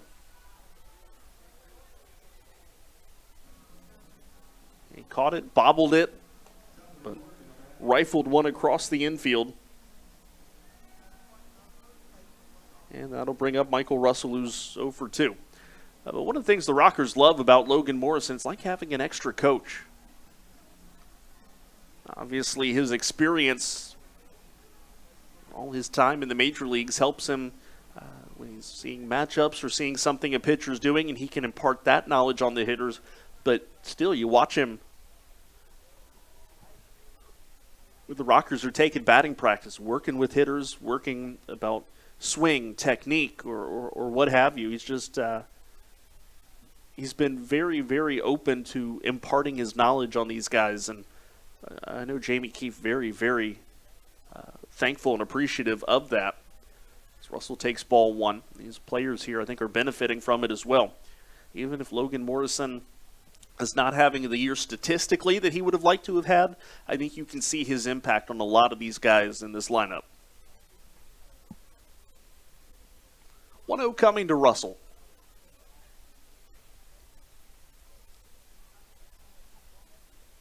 Zabaleta fires, fastball low, 2-0. Ezekiel Zabaleta has thrown 15 pitches, only 6 of them have been strikes.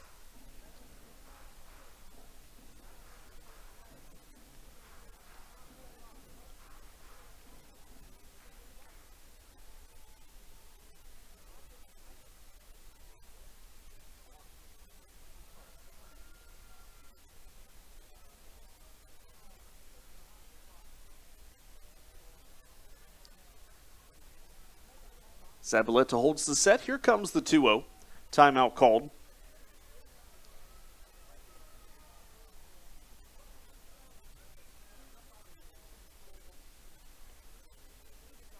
He's certainly not the quick worker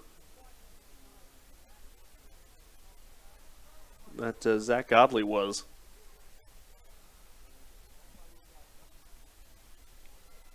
Here's the 2-0. Russell waiting in the right-hand box. Fastball inside, 3-0.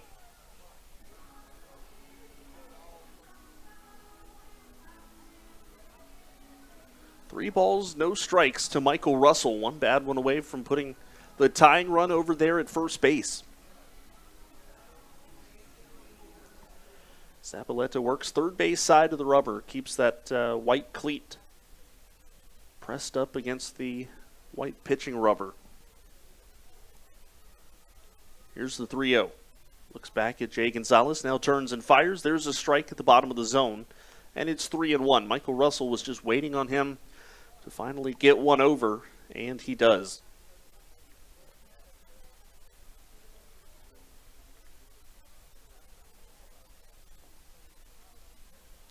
We talked about this a little bit earlier today, and it will continue to be, I think, the thought process of this team, given where we are in the schedule and how many games we have left and whatnot. Here's the pitch. Russell fouls it off. Count full. Rockers not worried so much about making a run here in the second half. Their focus is on the Genomes and the Barnstormers for a wild card spot.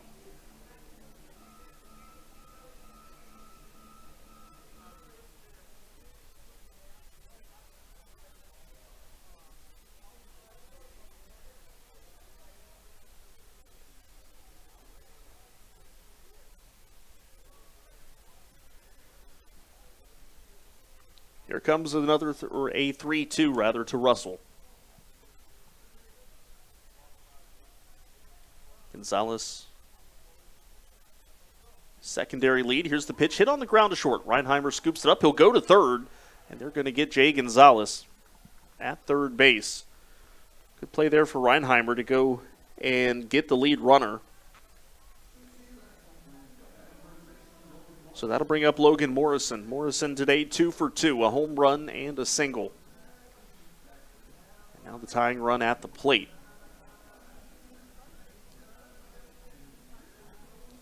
And it was a good play and a good thought by Jack Reinheimer there, because given where that ball was hit, it would have been a tough play to get Michael Russell hustling down the first baseline.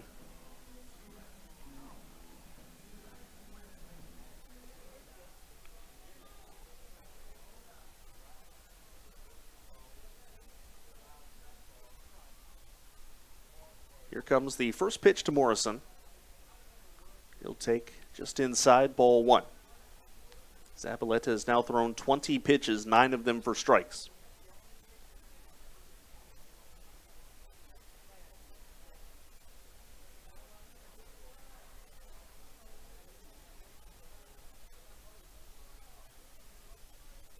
Here comes the 1-0.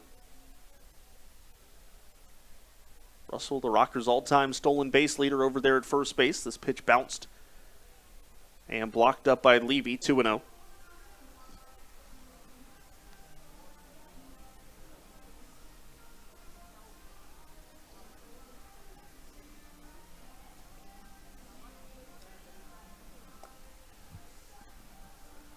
Logan Morrison, guy we all thought was going to be the 20 or 30 home run guy this year. He's probably not going to reach either of those. He's definitely not reaching 30, but he probably won't even reach 20. But if he can end with 6 or 7 here to end the season, a little half swing on that pitch down, and the count 2-1.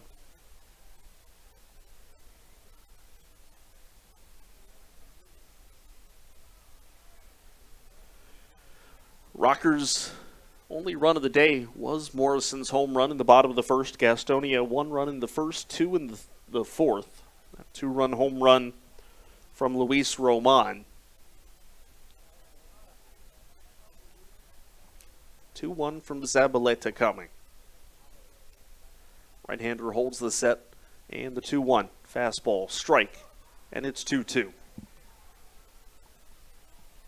2 outs here in the bottom of the fifth.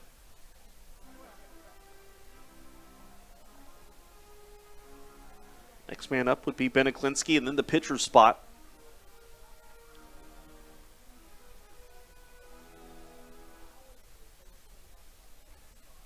And this is interesting. So I'm seeing Xander Wheel at the bottom step. So I believe the Rockers must have taken Mitch Atkins out for an injury-related reason. It's the only reason the DH would be available to hit here in the bottom of the fifth, because like we said, if your starter is injured, you can keep that DH through the fifth inning. Here's the 2-2 to Morrison. Lines it other way into left field, a base hit. Michael Russell will hold it second. It's a 2-out single for Morrison, and he has got yet another multi-hit game. He's 3 for 3 today. That'll bring up Beneklinski, who's 0 for 2.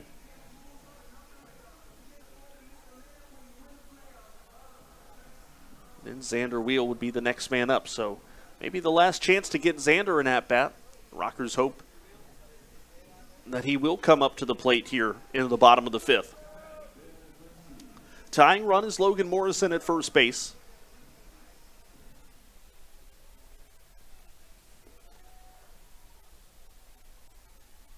Zabaleta ready. First pitch to Aklinski. He's looking not just for the first hit of the day. Is that pitch fouled off?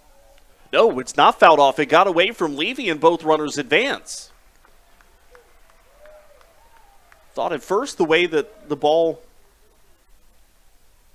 kind of changed directions that it had gotten the bat. What it had gotten was the glove of Levy. So Michael Russell goes to third base. And Morrison to second on what I expect to be a pass ball on Stuart Levy. It is 0-1 the count to Aklinski. Ben this week 1 for 11 with a sacrifice fly. Actually add the 2 earlier today, 1 for 13.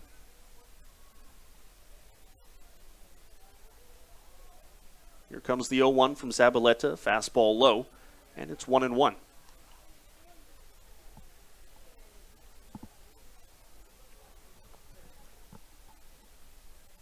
Zabaleta, a guy who can give Gastonia multiple innings. He's already knocking on the door of 30 pitches here in one inning, so who knows what they'll actually be able to get out of him. 1-1 coming to Aklinski. Swing and a miss over the slider, and it's 1-2.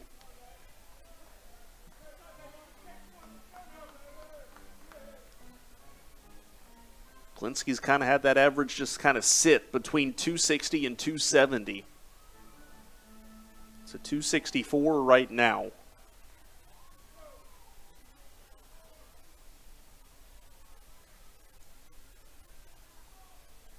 Zabaleta 1 strike away from getting out of this jam.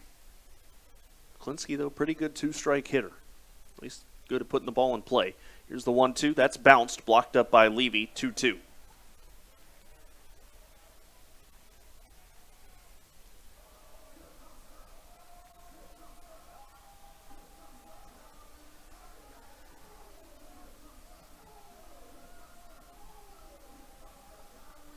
Base hit should score 1 for sure. Logan Morrison, usually the Rockers a little more conservative with him on the base paths. Although, in such a tight game like this, you'll take just the 1 here.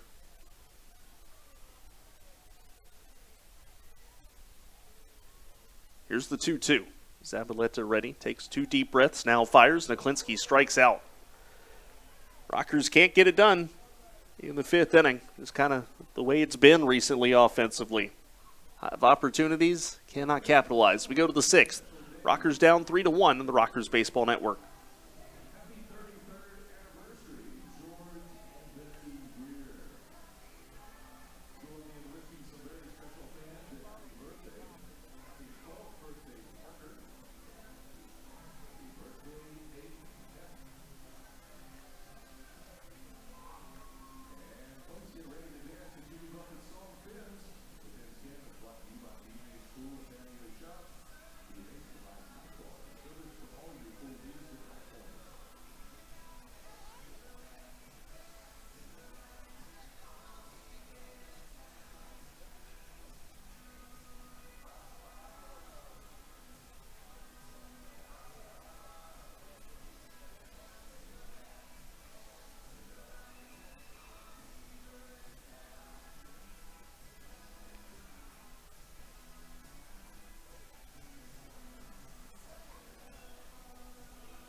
Top of the 6th inning, Gastonia leads it by 2.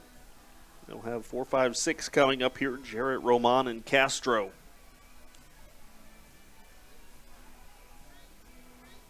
On the next to last Firework Friday of the year.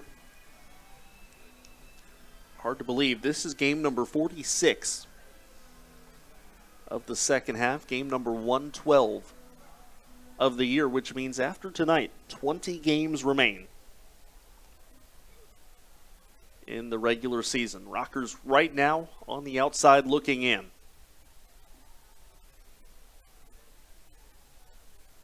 First pitch to Zach Jarrett. There's a called strike. Donnie Baldwin, a little bit of a difficulty handling the knuckleball there from Janis. It's not a surprise. We've seen all the Rockers catchers struggle a little bit with being able to handle the knuckleball. This one hit on the ground to short. Alfonso's throw a little high, but Logan Morrison, a tall guy over there at first base, and there is one away here in the 6th inning. Brings up Luis Roman. Roman today 1 for 2, the 2-run home run in the 4th inning that is the difference in the game so far tonight. Left-hand hitter. Obviously, Janis, a guy who can give the Rockers 3-4 innings, so nobody up in their bullpen right now. Nobody up in the bullpen for Gastonia either. Roman takes outside, ball 1. In fact, you look at just the number of innings that Mickey Janis has gone. We'll take out the start that he made, and the rest of his outings, 3 innings, 2, 2, 4, and 5. He's down 2-0 to Luis Roman here in the top of the 6th. Janice fires, and the knuckler swing and a miss. A hefty cut from Roman, but wasn't able to connect.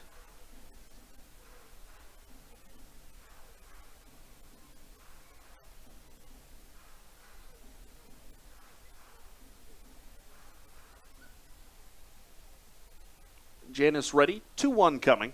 That one tapped on the ground towards short. Michael Russell's going to cut it off, though, and throws across for the second out. Janice picking up a couple of quick ground outs here in the top of the 6th inning. You know he gets good when he gets in a groove.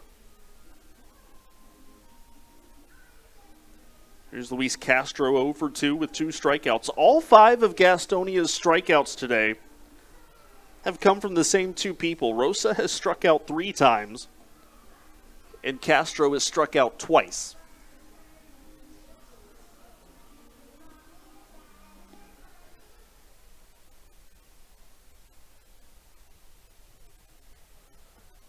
First pitch to Castro, takes down and away, ball 1.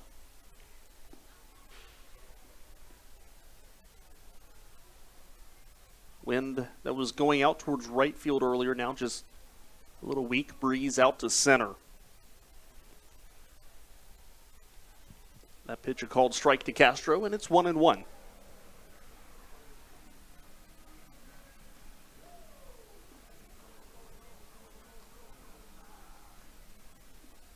Janice ready with the 1-1. The knuckler fires, and that's just tipped foul by Castro. Now there's a right-hander up in the pen for Gastonia. Kind of feels like he got up a little bit late if he was supposed to be coming in and pitching in the bottom of the 6th inning.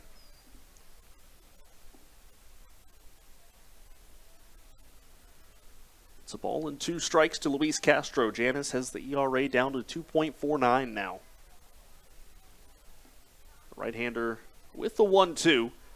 Pounded right back to Janice. He'll flip it underhand to Morrison. And 3 ground outs.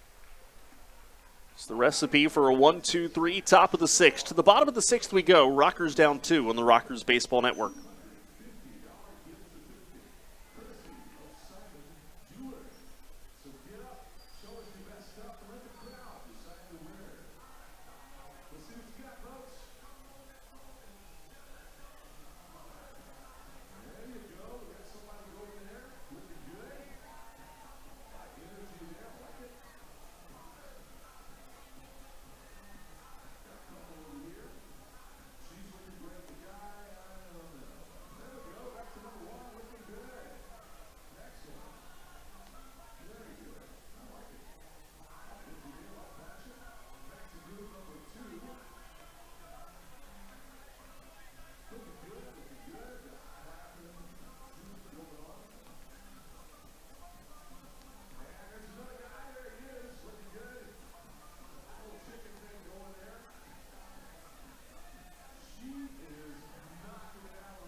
Bottom of the 6th inning, Ezekiel Zabaleta back out on the mound. He will face 4, 5, and 6.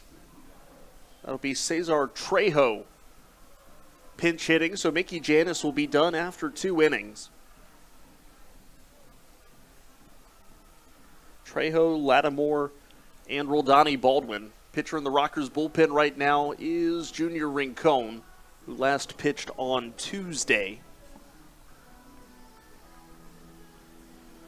So Cesar Trejo leading things off. Trejo hitting .256 with 2 home runs, 9 batted in. Both of his home runs, however, came with Gastonia.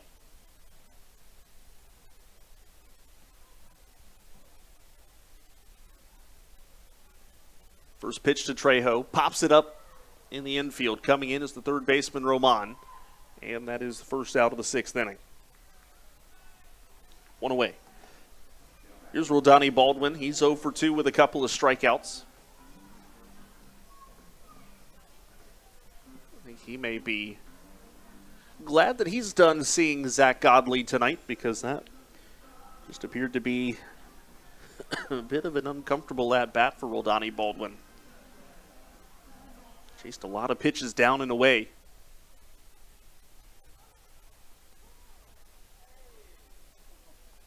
Here comes the first pitch. Fastball called strike. Check that. This is Quincy Lattimore. Roldani Baldwin's the next hitter up. I recorded that Trejo out in the wrong spot in my scorecard. So, user error.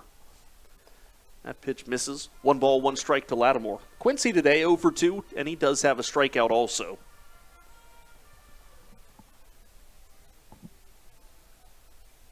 Zabaleta ready with the 1-1. Fastball, strike, no. Just missed. 2-1. Good looking pitch there. Zabaleta also thought he should have gotten the call.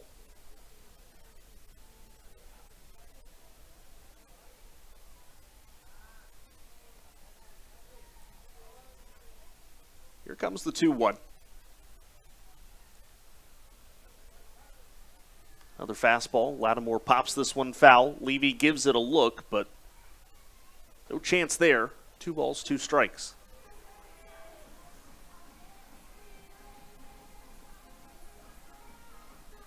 This game feels a little odd, especially when you consider what happened the last time these two teams did battle. Last 3 games, the winning team has reached double figures, and we're past the midway point. We've got a 3-1 game on your hands. Are you kidding me? That's weird. Here's the 2-2. Curveball high. Actually, that was a slider. Too hard to be a curve. And the count full.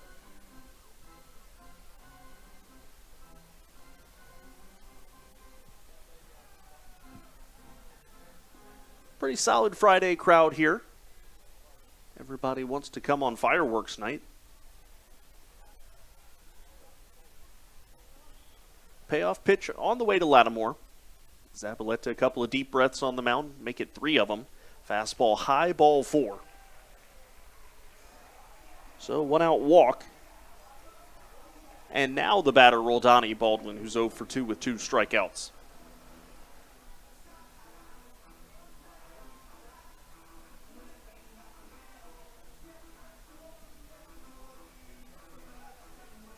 Baldwin's fun to watch. Not all or nothing swing. He's a guy who can punish a mistake. However, you can get him to chase down and away, as Gastonia has found out both times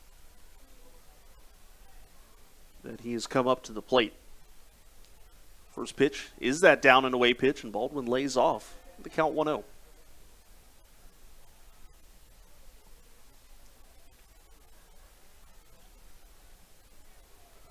Lattimore over at first base, 6 out of 6 in stolen bases this year. Not a huge threat, but if you don't pay attention to him, he can get you. Here comes the 1-0.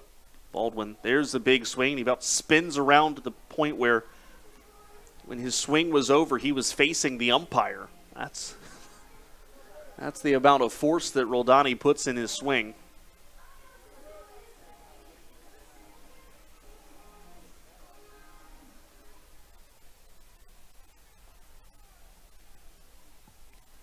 One ball, 1 strike, 1 out, bottom 6. Zabaleta peeking back over his shoulder, now delivers. Baldwin chases down and away again. He's fun to watch hit, but you can tell does not have the best plate discipline. Junior Rincon ready to come in the top of the 7th inning.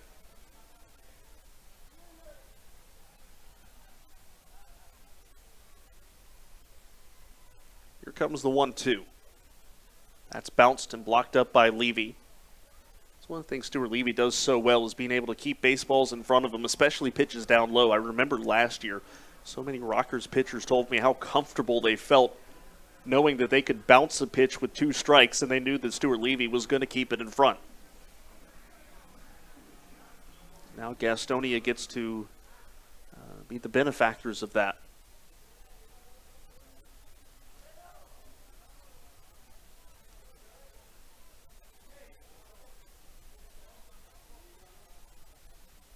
Two, swing and a miss. Baldwin comes up empty again. That's his third strikeout swinging today, and that'll bring up Tyler Ladendorf.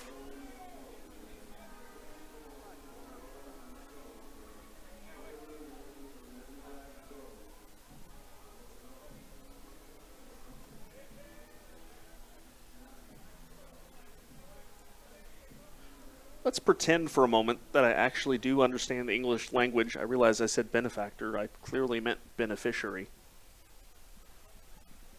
I think the people they give these microphones to should know how to talk, right? First pitch to Tyler Ladendorf. There is a fastball strike at the knees. 0-1.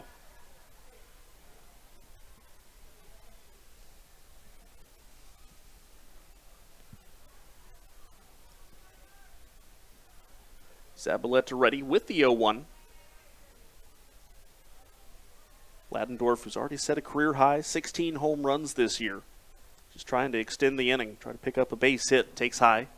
1 ball, 1 strike.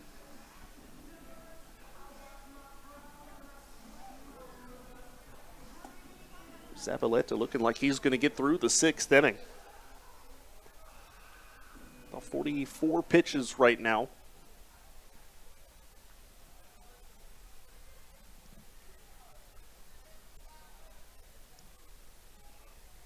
One delivery on the way. Fastball way outside. Easy take for Ladendorf, and the count 2-1. It appears a couple of Rockers have gotten haircuts recently. Ladendorf being one, Xander Wheel being another. I'm going to assume that it was the internal High Point haircuttery. Obviously, that's not the official name. I don't know if it has an official name. Giovanni Alfonso obviously has been cutting hair since he was a ball player in college and does most of the cuts on the Rockers team. I need to ask him if it has a name. 2-1, misses low to Ladendorf, and it's 3-1. The Rockin' Razor, High Point haircuttery. Baseball barber shop. I mean, there's so many options.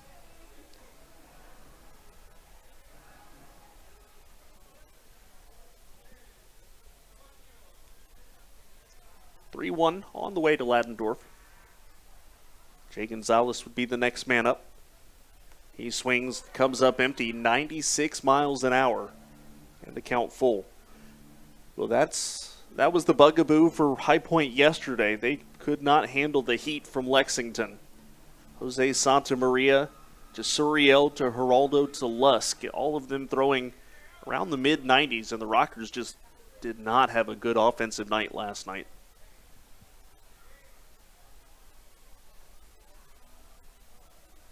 Here comes the pitch. Runner goes. Ladendorf fouls it off, and Quincy will have to head back to first. If they're not careful, soon we're going to be saying they haven't had a good last 2 nights. We're obviously past the midway point and just 4 hits and 1 run to show for it so far.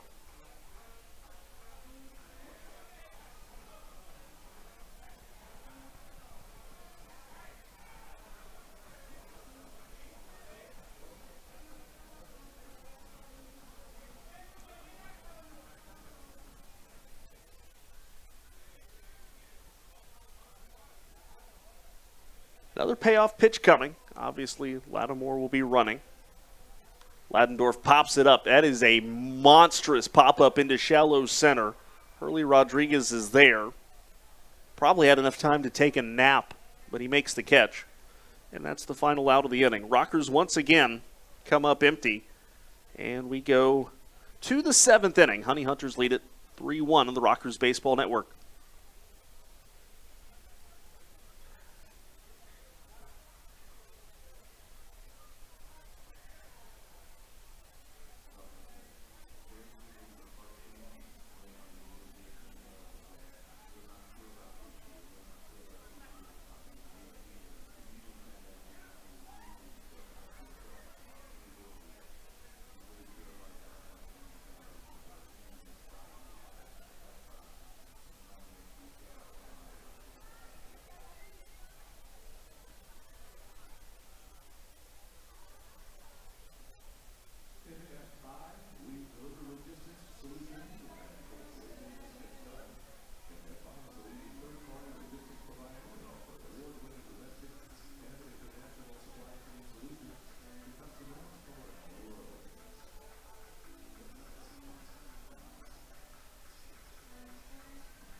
top of the 7th inning.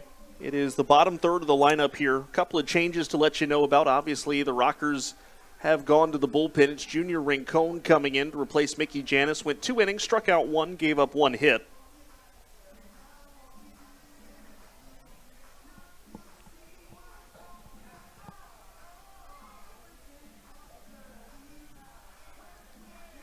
So the pitcher spot was due up, which means obviously a pinch hitter here for Gastonia.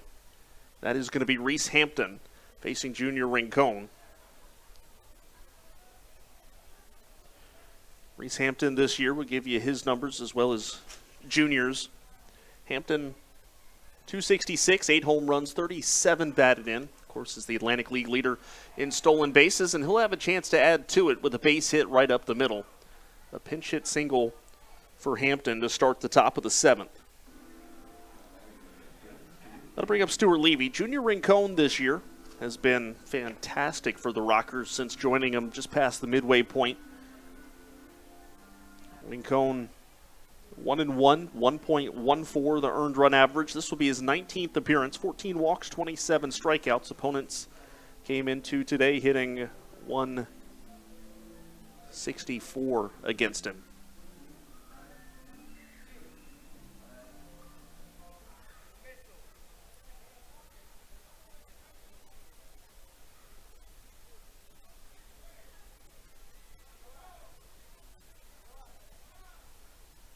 Here comes the first pitch to Levy. Fastball, called strike.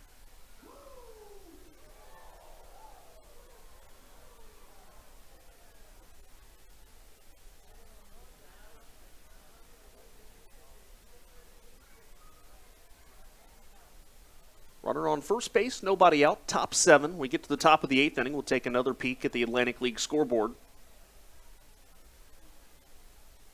Middle infield looking for a double play. You're going to have to start it quickly with the speed of Hampton. That pitch low, 1 ball, 1 strike.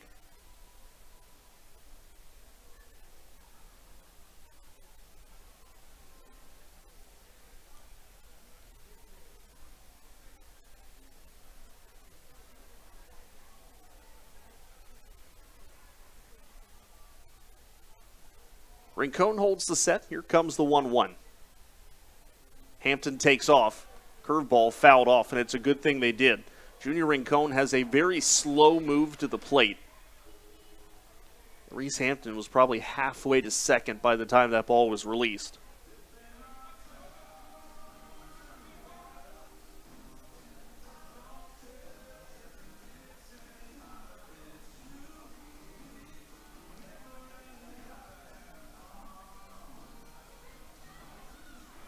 Gastonia, of course, earlier this week set the all-time record for most stolen bases in a season, passing the 2006 Somerset Patriots. But just because they have the record doesn't mean they're going to stop running. They have been fairly successful against the Rockers this year. Here comes the pitch. That's popped foul. The count remains 1-2.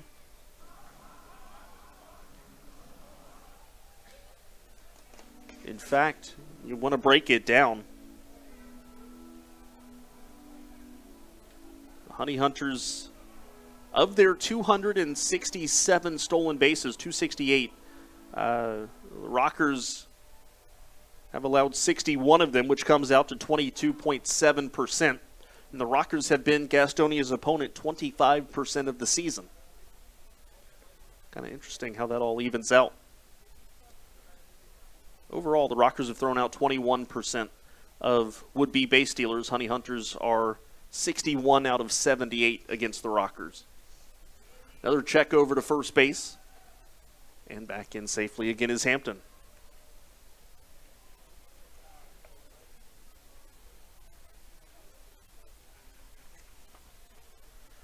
Pitching matchups the rest of the year, or the rest of the series.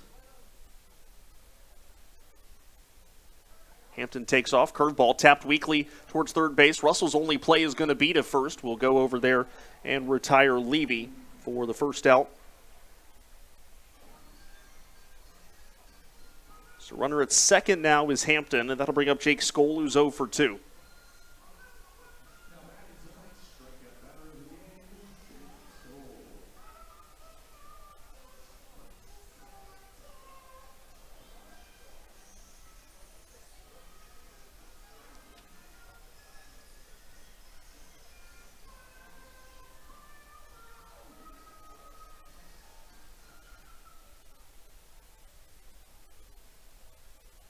Skoll. Dangerous guy there at the plate, especially in the bottom of the lineup. He turned the lineup over very successfully. Grounds this one, though, right to Ladendorf at second. Second out of the inning. Reese Hampton does advance to third base. And that'll bring up Hurley Rodriguez. He's had himself a day, 2 for 3 with a triple and a run scored.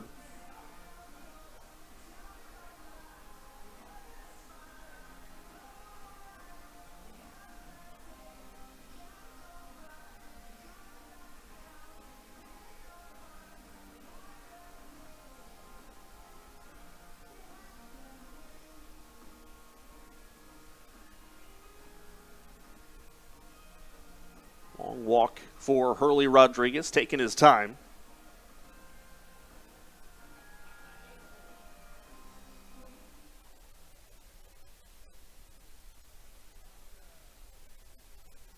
Another left-hand hitter for Rincon to deal with. He can give the Rockers 2 innings, too, if they need it. First pitch to Skoll. Fastball inside, 1-0. Right-hander in the pen for the Honey Hunters.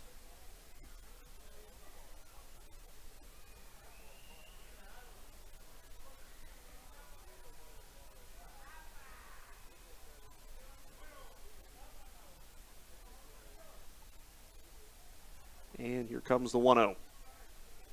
Strike called, and the count 1-1.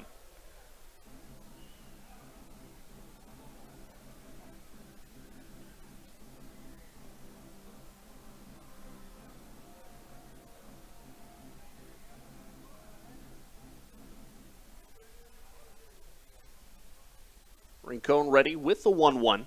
Off speed, swing and a miss. Actually, I think it was a foul ball. I think Rodriguez might have just gotten a piece of it.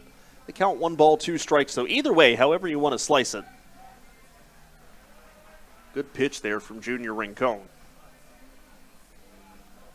Honey Hunters 1 run in the first, 2 in the fourth. High Point 1 in the first, and that's it.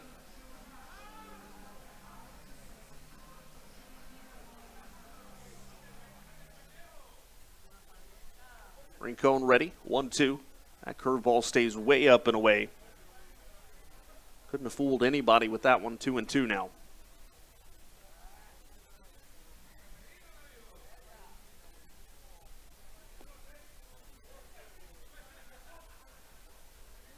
Rodriguez talking to High Point catcher Roldani Baldwin. Nothing unusual or concerning about it. Just a normal conversation as Baldwin was readjusting the helmet, the mask. Here's the 2-2. That's popped foul. And once again, Junior Rincon having to find what that put-away pitch is.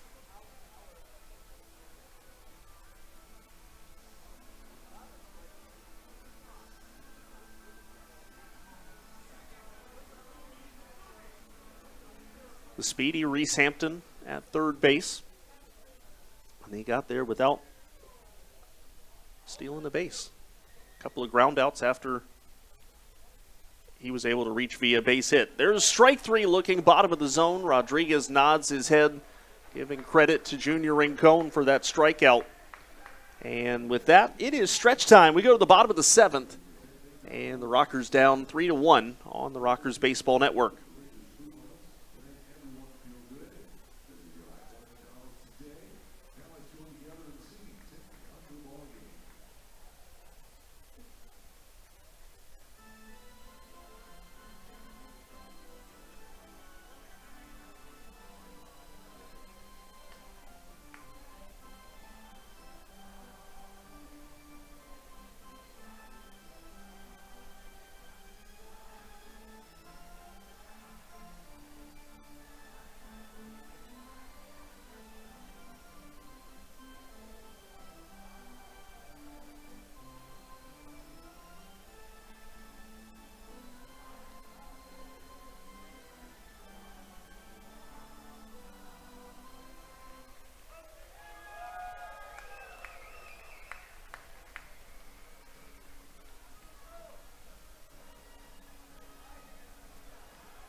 Gastonia goes to the bullpen in the bottom of the 7th inning. Ezekiel Zabaleta went 2 innings. This is Euclidis Laer, I think.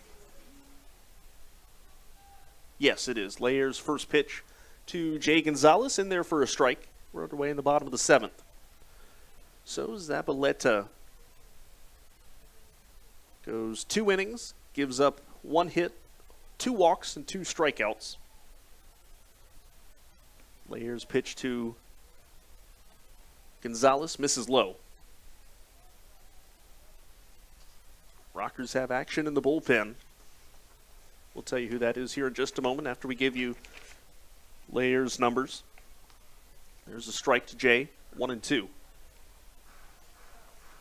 Euclidis Laer this year, 4-2 with a 2.30 ERA. This is his 41st appearance. Honey Hunters have 4 pitchers on their active roster, having appeared in 40 games or more. Rockers have 3 by comparison. That pitch away, and it's 2-2. Also for Laer this year, 18 walks, 35 strikeouts. Opponents hitting .236 against him. Jay Gonzalez 0 for 1 today with a walk, takes inside and the count full. Rockers bullpen, it is a right-hander. It is Tyler Higgins.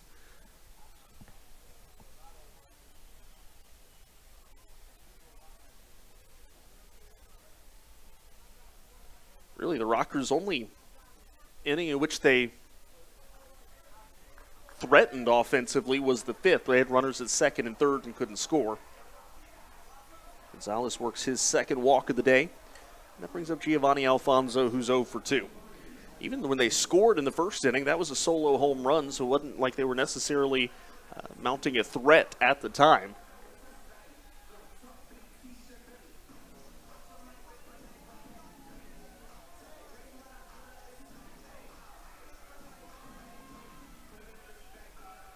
Alfonso hitting at .294 now. And with the move again for Jerry Downs to the inactive list, Alfonso the active team leader in batting average. Good speed over at first base. First pitch to Alfonso, he'll take a strike. Fly out to right field and a ground out to third base earlier today.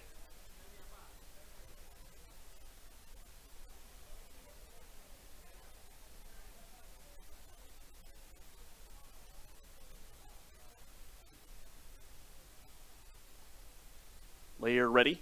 Alfonso pops it foul. And the count 0-2. Everybody staying here. It's a good game, and everybody wants to see the fireworks afterwards. It all adds up to a fun night at the ballpark. And it will continue tomorrow. We hope to see you here at Truist Point. Margaritaville night. Rockers will be wearing special floral-themed jerseys tomorrow. We hope you will join us in dressing accordingly. That pitch inside. 1 ball, 2 strikes. You can also bid on those jerseys on the LiveSource app. Jersey proceeds, will go to Visiting Angels. So it goes to a good cause as well. Grab your piece of High Point Rockers memorabilia. Those jerseys will go up on auction. Should already be up on the LiveSource app. It's a free app to download, or you can go to the LiveSource website, and those should be up. I'm going to guess Tuesday at 8 o'clock is the cutoff, but we will get confirmation. That's just what it normally is. Alfonso's fouled off a couple of 1-2 pitches, so the count remains unchanged.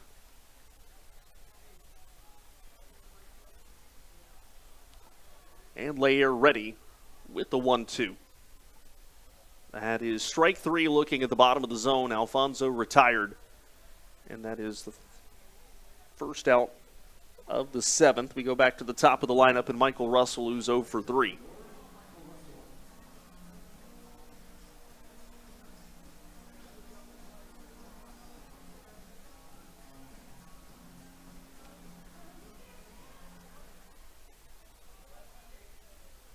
The Rockers,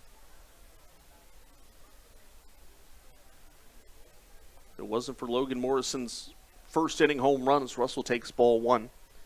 This offensive performance about as bad as last night's.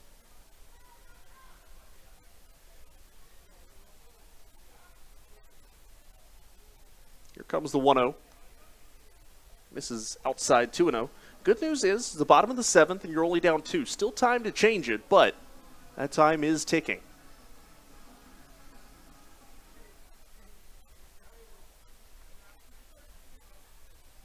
Two balls, no strikes to Russell. Logan Morrison, the next man up.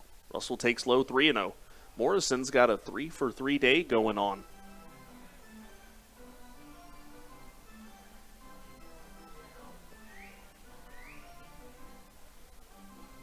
Walk would put the tying run at first base.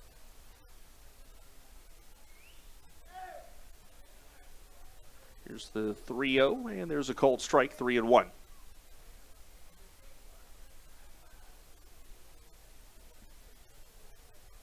Jay Gonzalez has been holding pretty close to the bag. Here's the 3-1. That misses outside, ball 4. And so that will put the tying run at first base. The batter is Logan Morrison, who's got a 3-hit day. Even though he does have a home run today, doesn't necessarily have to go deep here, as Reggie Harris is going to come out now. Even just a base hit. Something to keep the momentum going.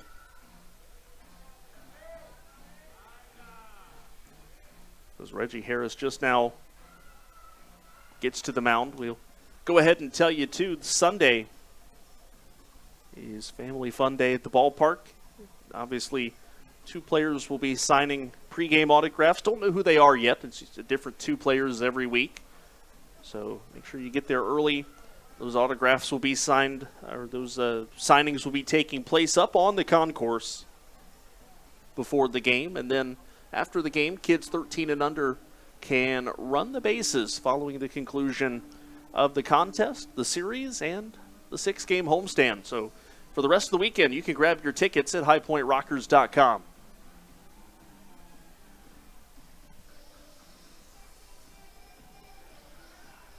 Mound visit over. Reggie Harris descending the steps back down into the Gastonia dugout. Trying to settle down Lair a little bit and also figure out what the plan is here against Logan Morrison.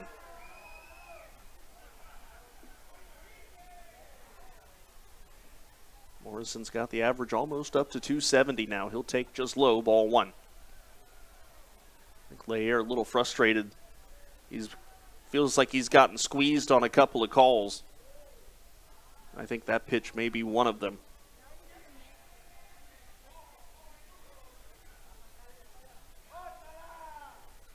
Here comes the pitch. There's a strike at the inside corner, and it's 1-1. Again, the tying run is at second, and Michael Russell.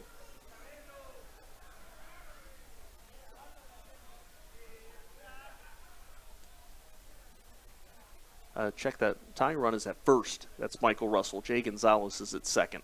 Here's the 1-1. Morrison under it. Loops it into shallow center. Rodriguez was playing back. He's got to come in. It's going to drop in for a base hit. They're waving around Jay Gonzalez. Here comes the throw home. It's going to be cut off. Logan Morrison gets the Rockers to within 1 with a bloop single.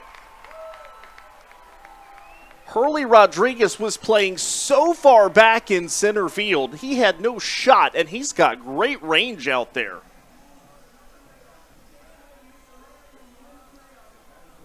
Morrison's 4th hit of the game, his second 4-hit game of the week. Michael Russell only able to go to second base on the play, so the tying run now is at second. And that'll bring up Ben Aklinski.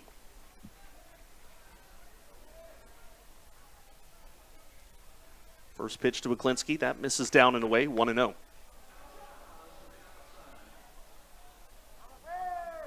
Higgins continuing to throw in the high point pin.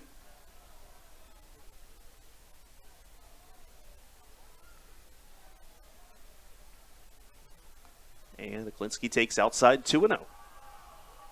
Michael Martinez will be the pinch hitter for the pitcher spot. He's a switch hitter, so obviously he'll face the right-hander Layers. Nobody else is going to be ready in time. Gastonia is signaling down to get the bullpen cranked up. Is that pitch outside, 3-0. I don't think That bullpen can get up and ready quick enough for Mauro Gazzo right now. Here's the 3-0. Inside to Aklinski. That'll load the bases. Now the Rockers are stirring here in the bottom of the 7th. The batter is Michael Martinez. And, you know, normally this would be the time where you would come out and talk, I think, but Gastonia's already had one mound visit this inning.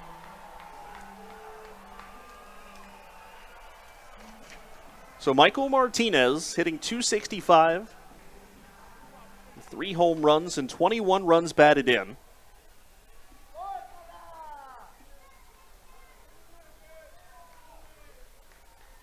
First pitch to Martinez, low, ball 1.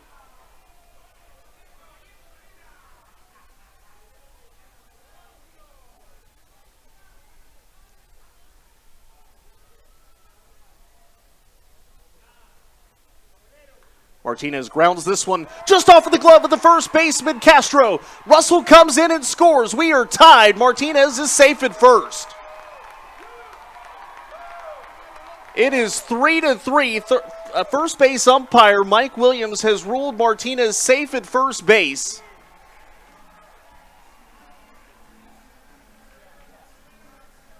It was a high chopper to the right side of the infield. It deflected off of Castro's glove.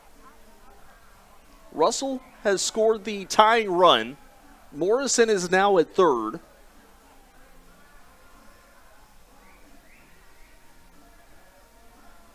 Ben Aklinski at second. Mauro Gazzo trying to get an explanation from Williams. We'll see how this ends up getting scored. Should be a base hit for Martinez. Infield chopper. The Rockers are going to have the bases loaded and 1 out. And I think, too, what Gazzo's doing right now, this is also to help give their bullpen more time.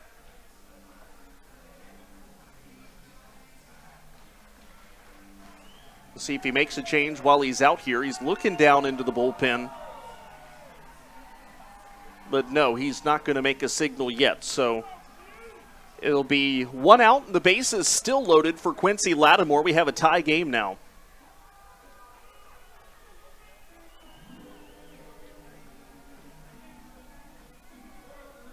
Rockers need this. Genomes are winning big in their game, although we do have an interesting development from that game when we come back in the top of the 8th inning. But more importantly, we have a 3-3 game here. Layer's first pitch to Lattimore hits him. Lattimore has been plunked on the knee. Jamie Keefe is going to come in and check on him. Joe Geck is coming out immediately. That looked like it hurt. Logan Morrison crosses the plate. The Rockers have the lead. Morrison's talking to Stuart Levy now.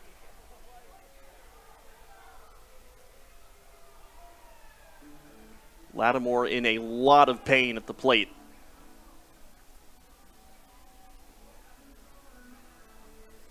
Obviously, the first concern is making sure he's okay. Also, I don't know if the Rockers have anybody else that can play outfield right now. Look at their roster. Trejo's already been used. J.R.D. Sarcina and Dakota Mulcahy are the only 2 players left on the bench. So I guess J.R. would have to come in. We'll see. But while they're taking a look at Lattimore, we're going to step aside really quickly. This does not look great. He just took that one square on the knee. So we're going to step aside as they look at Quincy Lattimore.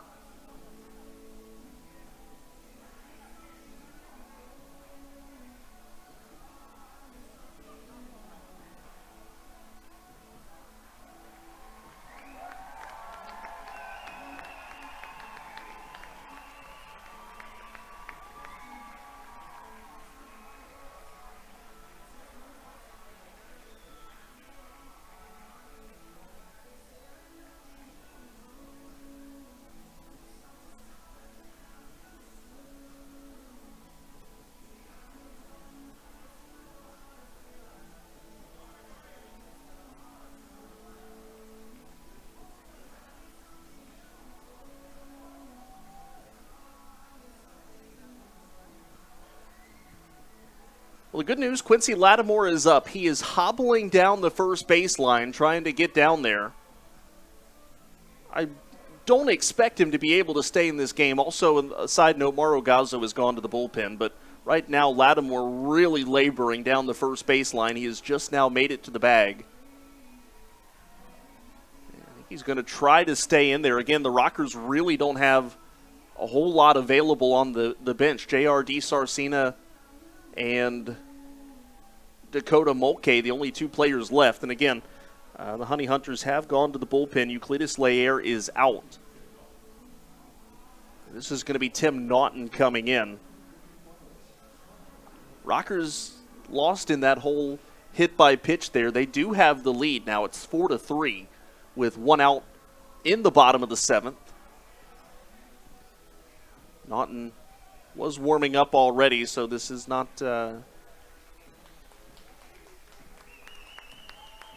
should not take super long, but still, we'll step aside really quickly and get you his information when we come back. Rockers lead with the bases loaded in the bottom of the seventh.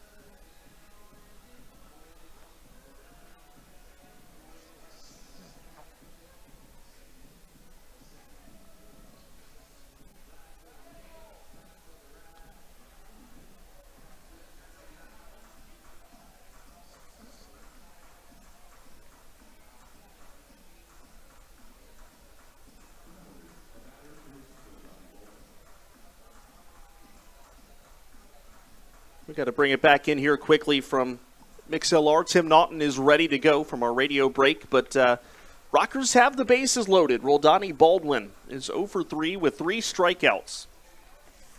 Runner at third base is Ben Aklinski. Michael Martinez at second. Quincy Lattimore still stretching out that left knee. He is at first base, though, and the first pitch to Baldwin bounces low. Tim Naughton 0-1, 6.35 the ERA. This is his 11th appearance. 4 walks, 16 strikeouts. Opponents hitting .304 against him.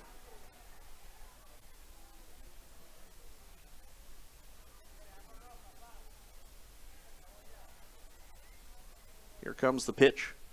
Baldwin takes outside, 2-0.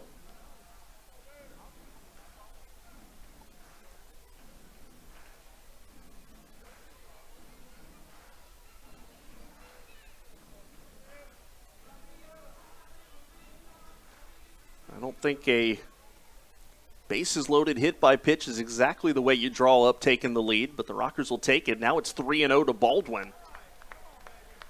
Gastonia pitchers can't find the strike zone.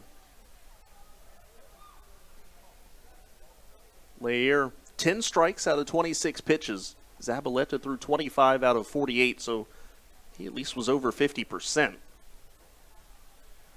Baldwin should be taking all the way here at 3-0. Naughton fires, and he bounces that ball forward. It's an RBI walk, and it's 5-3 High Point. There is still one out in the inning, and the ninth man coming up now is Tyler Ladendorf.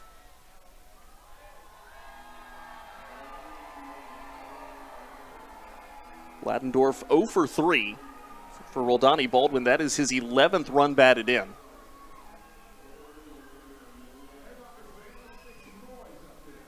Three runs, 7 hits, 1 error for Gastonia. 4 runs, 6 hits, and no errors for High Point.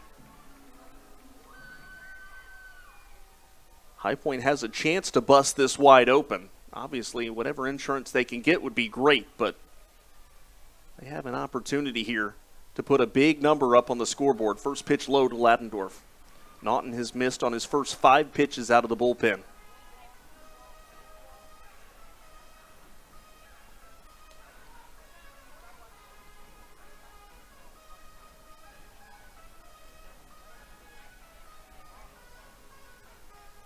I think here, if you're the Rockers, you don't swing until he throws a strike. He does swing, grounds it to third base. It's bobbled over there by Castro. Goes to second for one. Relay to first base, not in time. Rockers get another one. It is 6-3, and the Honey Hunters get the bullpen up again. Ladendorf scorched that one, but it was on the ground right at Castro. He will pick up his 46th RBI as Martinez scores.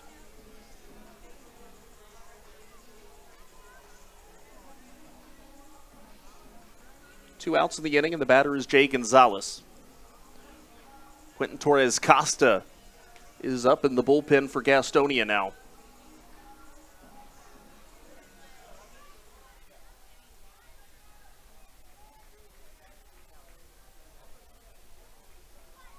Runners at the corners, Lattimore at third, Ladendorf at first. Naughton ready, first pitch coming to Gonzalez, who led off the inning with a walk. That pitch misses just inside.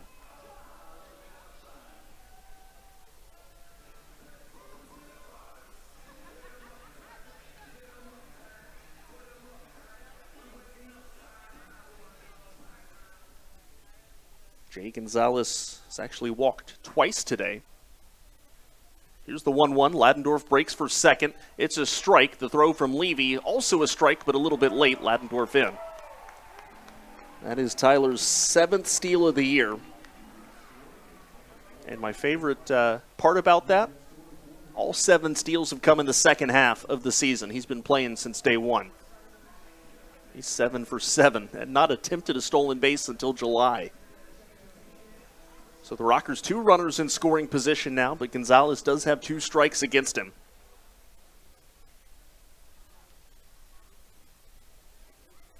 Here's the 1-2 curveball. And that is bounced foul, third base side. Count remains 1-2.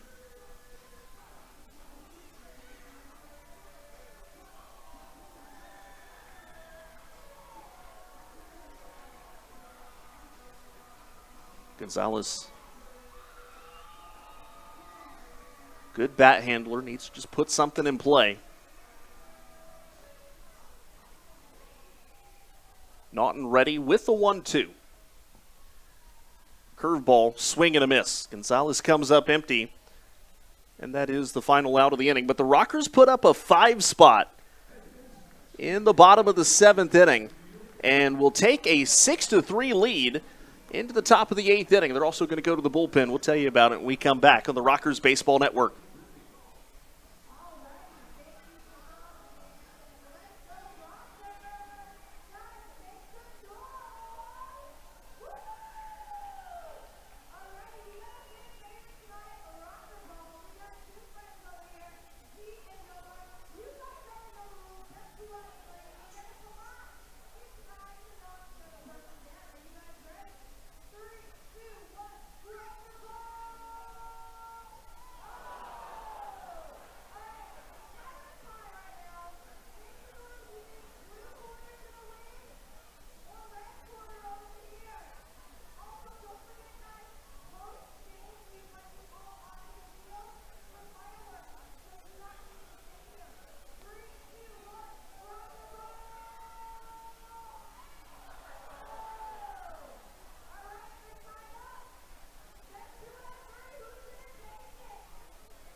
Top of the 8th inning, Rockers making a couple of changes. Ben Aklinski goes from right field to left field. Michael Martinez will remain in the game and play right field, so Quincy Lattimore is done for the night.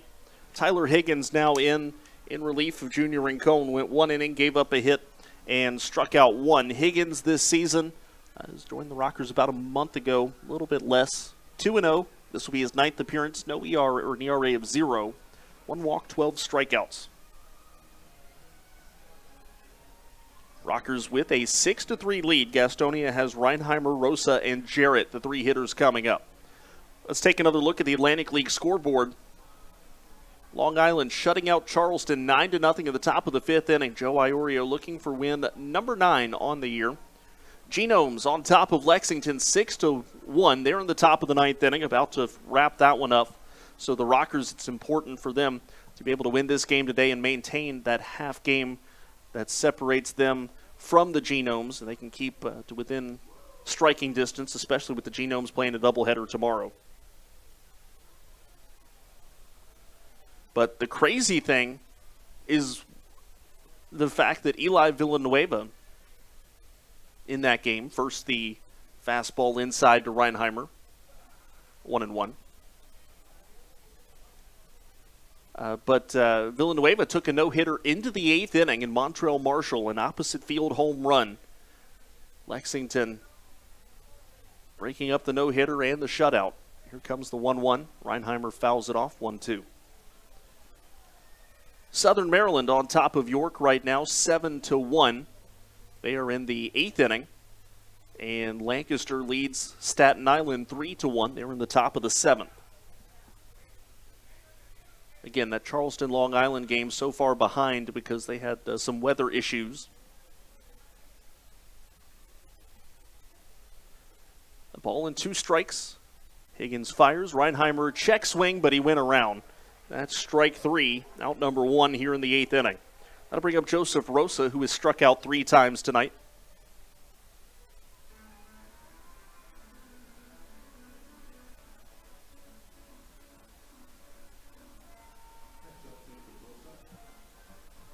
It's a very uncharacteristic day for Joseph Rosa. One of Gastonia's best hitters, in fact, came into today leading the Honey Hunters in batting average. He's about to flip-flop with Zach Jarrett. Rosa's at 317 now. Jarrett's at 315. First pitch to Rosa, a called strike. We're at the top of the 8th. Rockers, thanks to a 5-run 7th, have a 6-3 lead. Higgins fires, curveball. That's a strike on the inside corner. Joseph Rosa, 1 strike away from a 4 strikeout afternoon, or evening.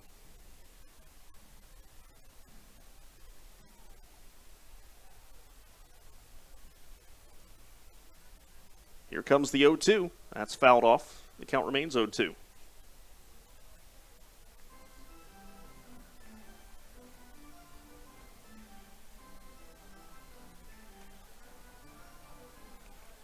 Torres Costa continues to throw in the pen for the Honey Hunters. Higgins ready with an 0-2 to Joseph Rosa.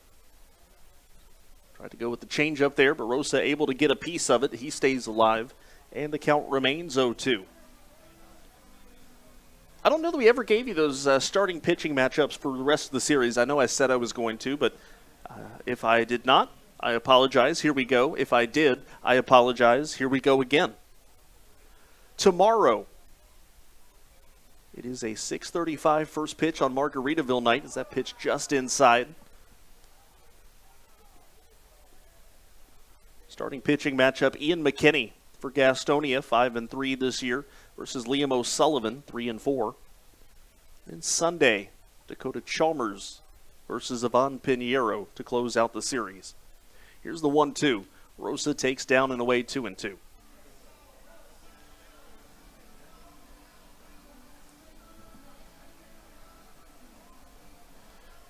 Well, obviously, it could be a good sign that Lattimore at least was able to finish that trip around the bases. We'll see how he feels tomorrow. Rosa will not strike out for the 4th time. He'll pop out to center field. Jay Gonzalez puts it away, and that's out number 2. That'll bring up Zach Jarrett. Jarrett is 1 for 3 with a double and a run scored.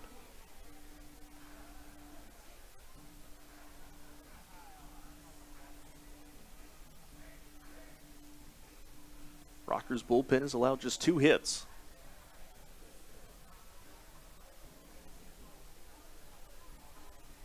continues what has been a good week for them.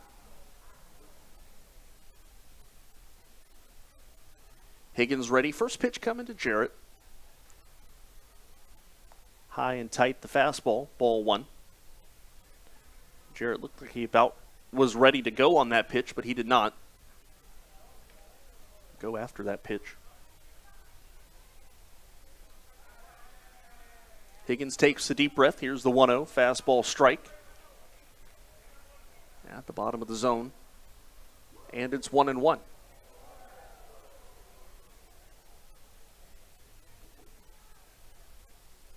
Luis Roman, the next man scheduled up. 1-1 coming. Higgins off-speed pitch. Jarrett held up. And that pitch down in the turf, and it's 2-1. Rockers in the bottom of the 8th inning would have 9-1-2. That's Alfonso, Russell, and Morrison.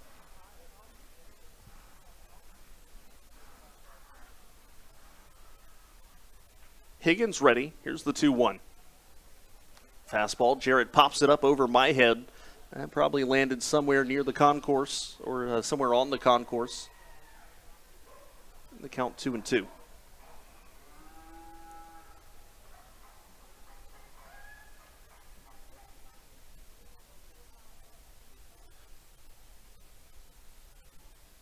Basically, it's the press box and the concourse separating from the designated smoking area.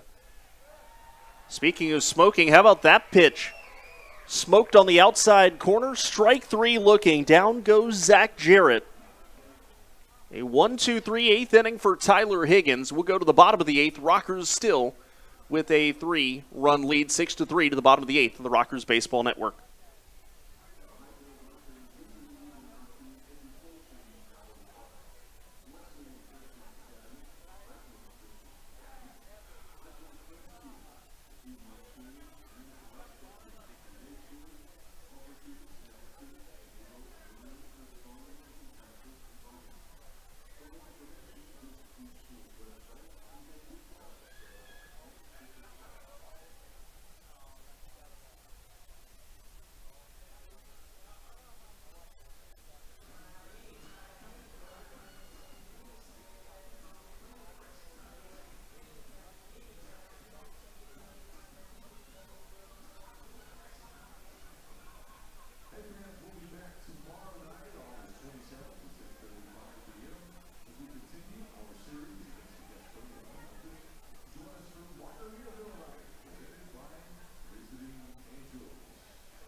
Well, even when you see a team as much as the Rockers and Honey Hunters have seen each other, since I am not with the Honey Hunters, I think I can be excused for mixing up my long sock-wearing left-handers who bring their kick up to about the same height. I said it was Quentin Torres-Costa. It is Onis Farfan who will be the new pitcher for the Honey Hunters. Farfan 3-3 with a 3.61 ERA. 37 appearances, 3 of them have been starts, and 2 of them, to my knowledge, have been against the Rockers. This will be, as we just mentioned, his 38th appearance. 57 to third innings pitched, 27 walks, 53 strikeouts, and opponents hitting .249 against him. Rest of the Honey Hunter defensive alignment looks to be the same. And the Rockers will send again Alfonso, Russell, and Morrison, the 3 to the plate. Rockers also have closer Ryan Dull in the bullpen.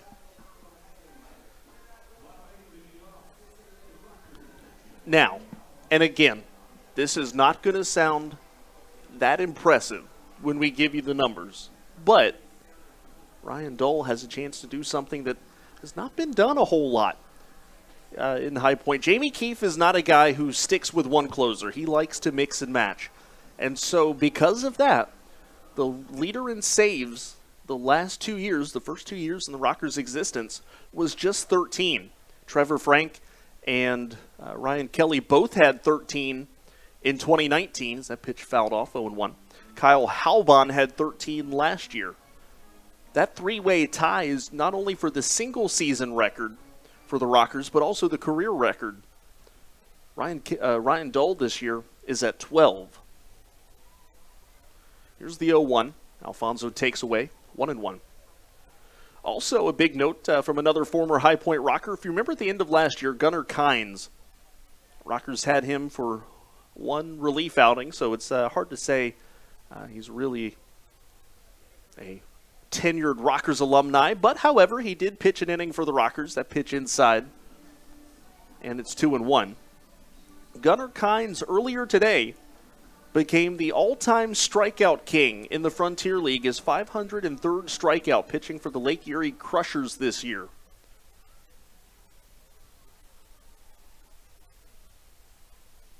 Alfonso grounds this one off the end of the bat, foul, 2-2.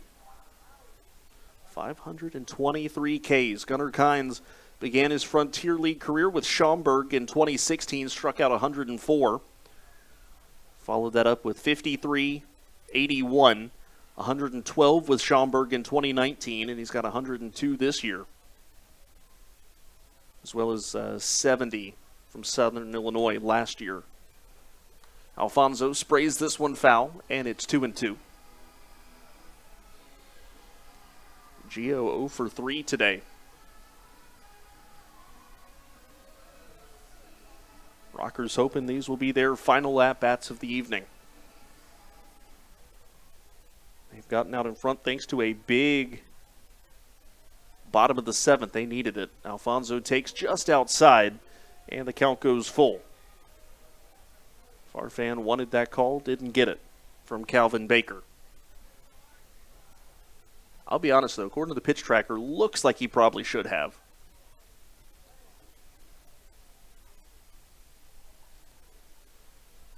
Payoff pitch coming to Alfonso. Farfan delivers, and Alfonso sprays it foul once again.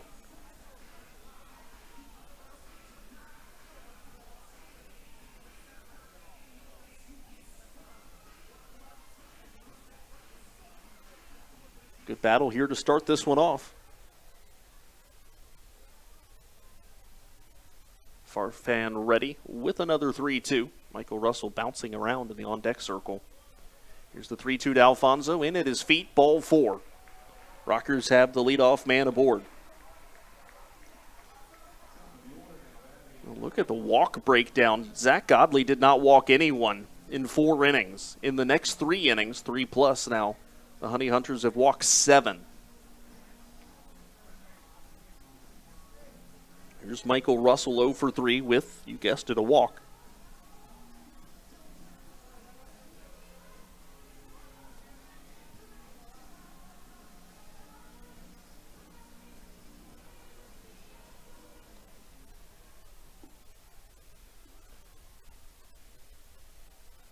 Rockers not really a team prone to base running or prone to base stealing. I doubt Alfonso is put in motion here. First pitch coming to Russell. He'll line it into right center field. That may split the outfielders, and it's going to go all the way to the wall. Giovanni Alfonso is being windmilled around third base. Here comes the relay home. Alfonso slides around the tag, and the ball's dropped by Levy. It is an RBI double for Michael Russell. Rockers lead 7-3.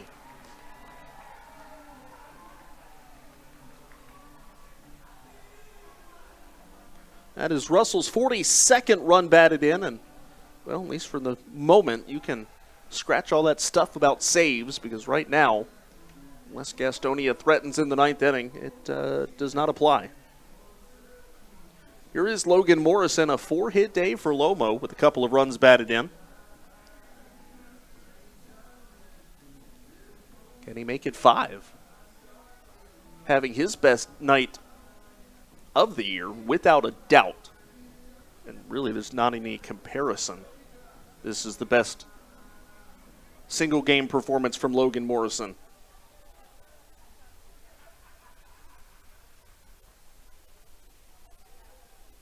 Farfan ready. Timeout called. He's going a little slow over there on the mound, and so Stuart Levy's going to go out and Just check the signs, make sure everybody's all in agreement about what's going on.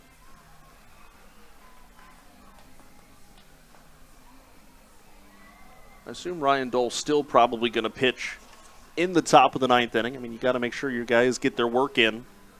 Dole has pitched once this week. That was on Wednesday. And in fact, in the last 10 days, he's only pitched twice.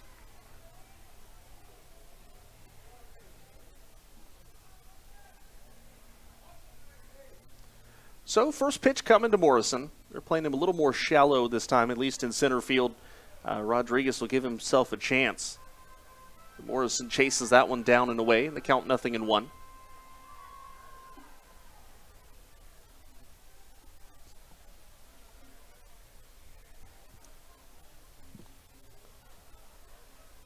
Runner at second base, Michael Russell. He's got good speed. A base hit very well could be all he needs to come around and score. Here comes an 0-1. Farfan delivers. Morrison takes that one, bounces down in the turf, and it's 1 ball, 1 strike now.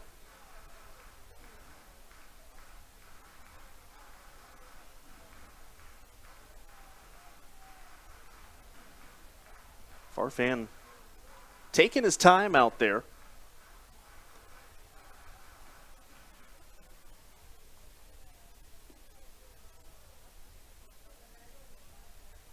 And the lefty ready with the 1-1.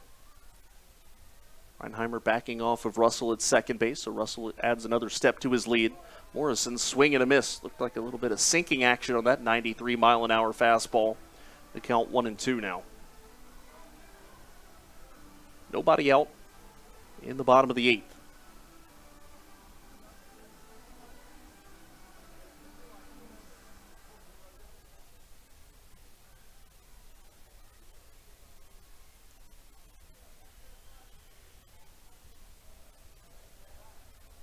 And the 1-2 on the way to Morrison. Just celebrated his 35th birthday yesterday. Curveball way inside. And 2-2. Morrison 11 home runs on the year. Well, you know, we said in some ways this has been a disappointing offensive year. But you know what's good about it, though? Is other than, you know, a couple of smaller things at the beginning of the year, he's been healthy. And the fact he was healthy throughout the summer. Coming off that major knee surgery last year, even though it doesn't show up in the stats, I think that's a big win. Fouls that one off, and the count remains 2-2.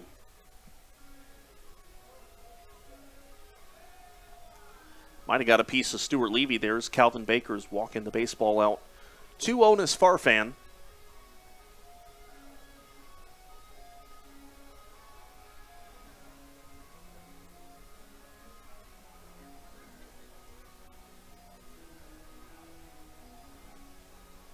He's come back now. Levy looks at least like he's ready to go. Obviously, after taking a nick off of foul ball, you're probably never 100%, but is at least enough of a percent ready to go. 2-2 to Morrison. Farfan holds the set, looks back a second time, but Russell now fires down and away. The count 3-2. Ball gets away from Levy, but not very far. Morrison works the count full. Obviously, everything has been down from Onus Farfan. Some stuff down and in, some stuff down and away, some stuff just down.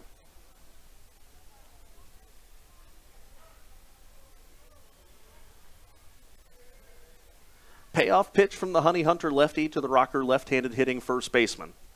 Here's the 3-2. Morrison grounds it up the middle. A 5-hit night. Jamie Keefe is waving around Michael Russell. Here comes the, Hurley Rodriguez does not throw in home. It looked like he maybe bobbled it or something, but it is an RBI single for Logan Morrison. His 3rd RBI of the night, his 5th hit of the night, and the Rockers lead 8-3.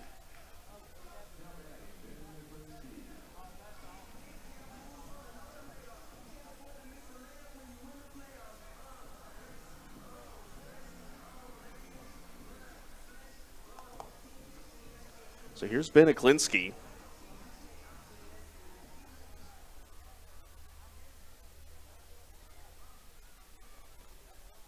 Here's Ben Aklinski. Aklinski 0 for 3 with a walk and a run scored.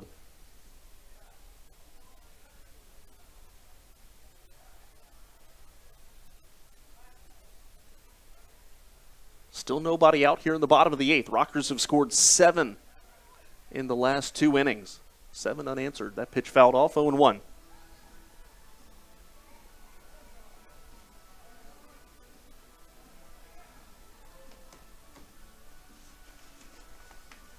Well, Logan Morrison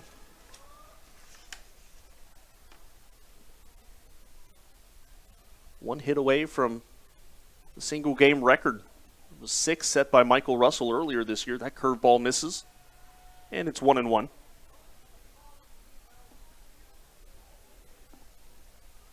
Probably won't have an opportunity to make it 6 for 6, but what a night. Here's the 1-1. Aklinski swings high fly into center. Going back is Rodriguez. He's got space. He's rounded off his route. Now comes in. Morrison tagging and heading for second. He'll slide in, and he is out. A double play there for Gastonia.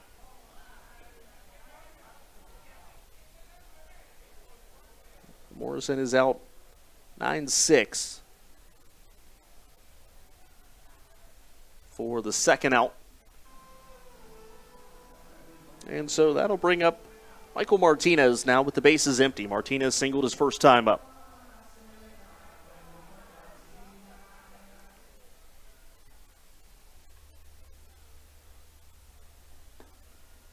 First pitch to Martinez, swing and a miss. 0-1. 3 runs, 7 hits, 1 error for Gastonia, 8-8-0. The line score for High Point.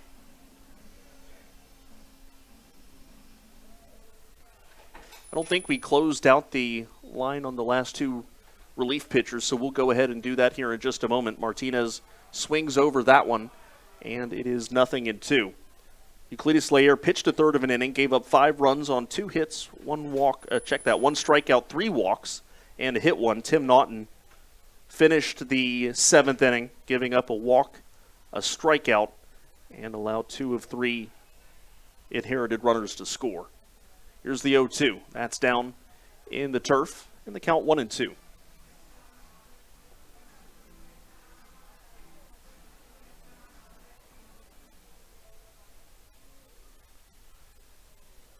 J.R.D. Sarcina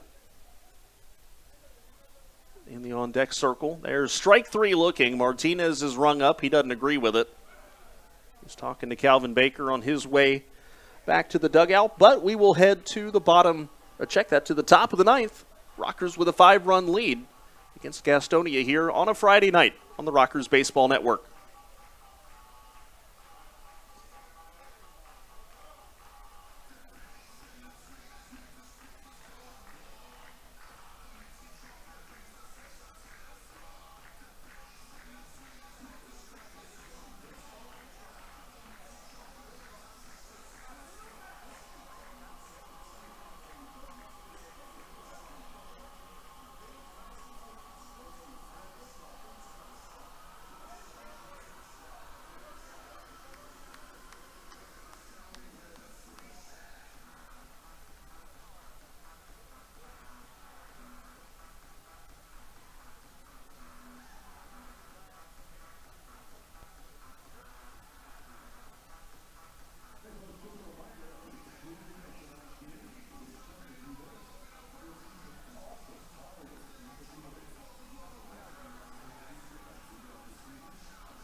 Top of the ninth inning, Rockers go to the closer, Ryan Dole. It's not a save situation, but he'll face Luis Roman to start things off. Fastball high. Ryan Dole replaces Tyler Higgins, went 1 inning and struck out 2.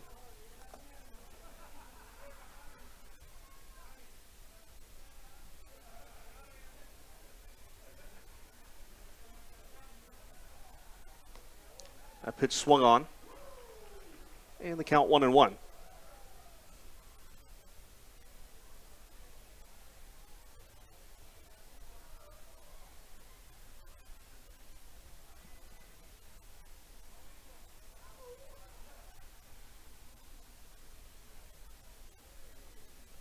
One ball, one strike to Luis Roman. Dole delivers, slider, swing and a miss.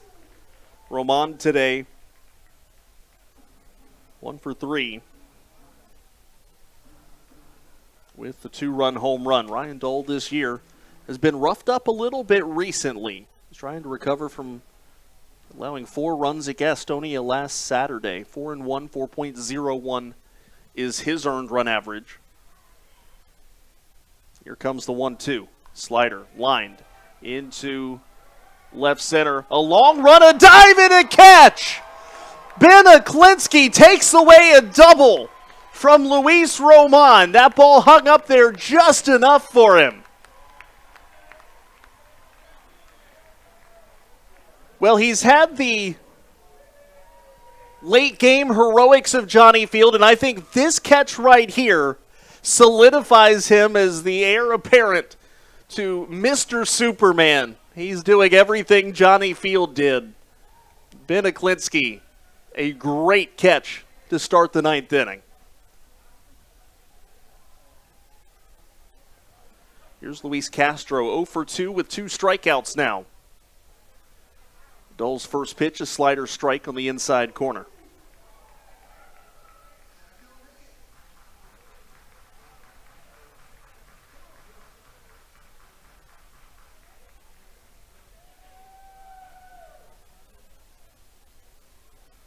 Dole ready with an 0-1.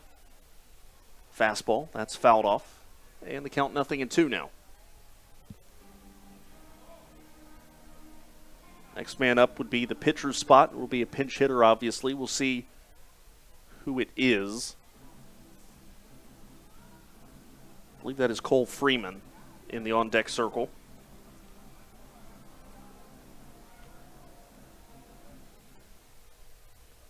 Here comes an 0-2. Dole comes set. Slider, grounded foul. Into the Gastonia dugout. Well, this would be a big one for the Rockers in a lot of different ways. Again, we'll give you the full scoreboard again following the conclusion of the game, but the Genomes won their game. Lancaster about to win their game, so for the Rockers to stay a half game out, that's big. Genomes have a doubleheader against Lexington tomorrow. First game started at 4:30, or will start at 4:30, so we may have one final already in the books by the time we have first pitch tomorrow at Truist Point. Again, it is Margaritaville night tomorrow at Truist Point. Rockers will be wearing some floral-styled uniforms that are available for auction on the Live Source app, with the proceeds going to Visiting Angels. That pitch sails high to Castro. Gates open at 6 o'clock. We invite you to dress accordingly. Come out and have a good time with us tomorrow night. If you can't, Rockers pregame show on MixLR begins at 6 o'clock. YouTube joins shortly after.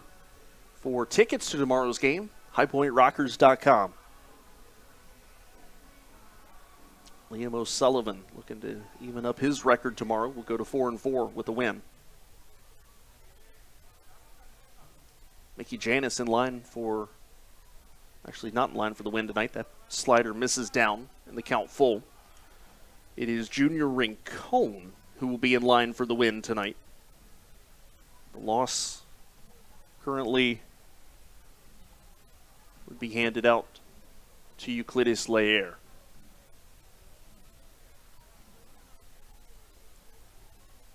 So Dole was ahead 0-2.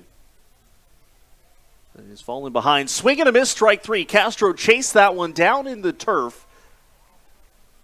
Baldwin will roll it over to first base just in case. Castro never even looked at it, though. Never even thought about heading to first base But that is the second out of the inning. Gastonia down to their last chance. And it is Cole Freeman.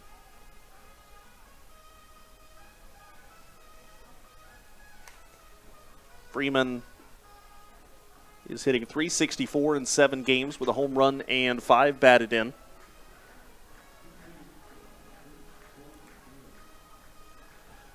After the game, the Rockers post-game show will wrap everything up for you from tonight around the Atlantic League as well. Get you set for tomorrow. Then on YouTube, as Freeman takes low, ball 1.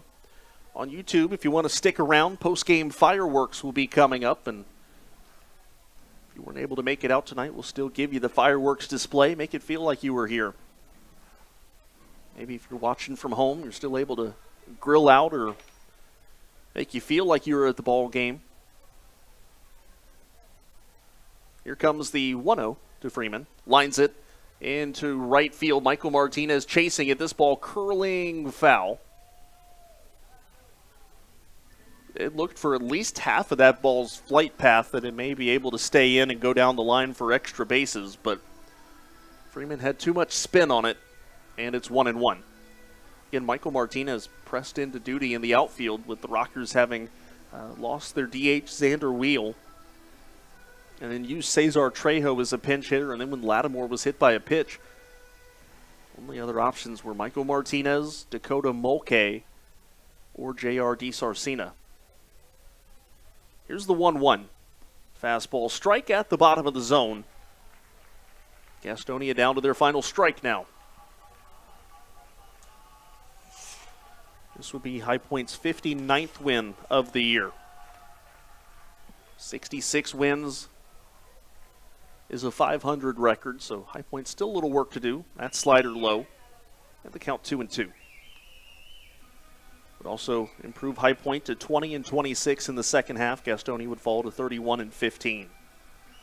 They lost 21 games in the first half. Dull is ready with the 2-2. Fastball fouled off. Gastonia stays alive.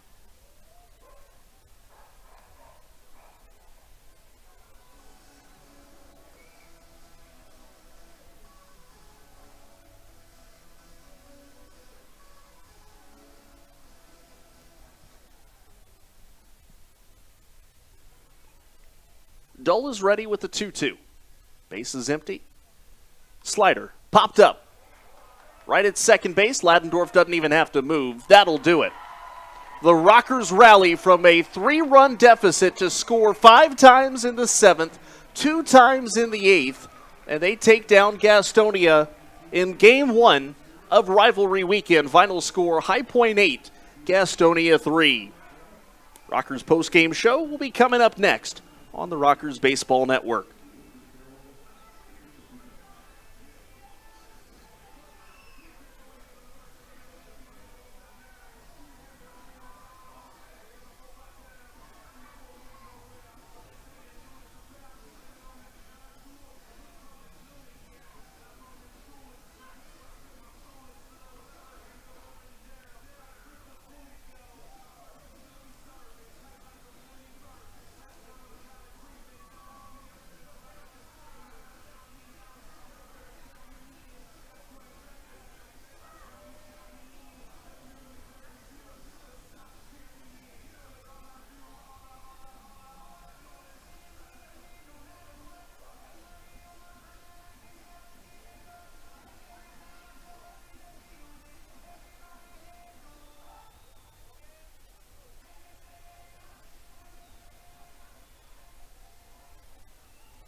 And welcome into the Rockers post-game show on the Rockers Baseball Network. High Point gets it done against Gastonia. Game 1 tonight, final score 8-3. Gastonia got on the board a sacrifice fly from Jack Reinheimer in the top of the first inning right after Hurley Rodriguez led off the game with a triple on the second pitch of the game. But in the bottom of the first inning, Logan Morrison, a solo shot to tie the game at 1, his first of 5 hits on the night. Top of the fourth inning, though, the Honey Hunters regained the lead off of Mitch Atkins. Luis Roman's 2-run home run. Honey Hunters up 3-1. But in the bottom of the 7th, the Rockers get rolling. A base hit from Logan Morrison brings Jay Gonzalez in to score. Makes it 3-2. A base hit the other way, Michael Martinez, an infield single that deflects off of the glove of Luis Castro, ties the game at 3. And then Quincy Lattimore hit by a pitch with the bases loaded. A run comes in to score to give the Rockers a 4-3 lead. And then a bases loaded walk to Roldani Baldwin makes it 5-3. Ladendorf grounds out, but a run scores 6-3. And then the bottom of the 8th inning, Russell drives in one with a double, and Logan Morrison, who else, caps it off with a base hit. Final score, Rockers 8, Honey Hunters 3. Line score, Gastonia 3 runs on 7 hits, 1 error. High Point 8 runs on 8 hits and no errors. Winning pitcher today, Junior Rincon, improves to 2-1. Euclides Laer takes the loss, falling to 4-3. Time of game tonight, 3 hours, 9 minutes, with an attendance of 2,124. With the win, the Rockers improved to 20-26, 59-53 overall. Gastonia falls to 31-15, 76-36 overall. Let's take one last look at the Atlantic League scoreboard. Everybody except for Charleston, Long Island has gone final, and again, that game was in a weather delay, and for all intents and purposes, that one's over too. Ducks up 12-0 in the top of the 7th inning. Genomes defeated Lexington today 6-1. Eli Villanueva earns his 10th win, took a no-hitter into the 8th inning until Montrell Marshall hit a solo home run to break up the shutout and the no-hitter. But he did, he being Villanueva, pick up the win. Southern Maryland on top of York today, 8-1 the final score. Austin Merrithew with his 6th win of the year. Lancaster, actually they're not done yet either. I spoke too soon. They're in the bottom of the 8th inning. Barnstormers do lead it though, 3-1. Oscar De La Cruz still in there tossing for the Barnstormers, their starter tonight. Well, tomorrow, again, it's Margaritaville night. Rockers will be wearing special uniforms that are available to bid on the Live Source app. I hope you can come out and celebrate with us tomorrow. First pitch 6:35, gates open at 6 o'clock. If you can't make it, Rockers postgame show also begins at 6 o'clock tomorrow. Starting pitching matchup, Ian McKinney and Liam O'Sullivan. Well, as far as tonight's game goes, you look at it, and it was a resilient effort tonight by the High Point team. They looked dead in the water for the first six and a half innings. Just didn't really seem like the offense was going to be able to get anything going, but they did. It took a couple of hits and a couple of fortunate walks and a lack of control by some of the Gastonia relief pitchers, for lack of a better term. And it paid off in the Rockers' favor today, and hopefully this is something they can build off of. And again, what Jamie Keefe said, it's not about streaks, it's about winning series.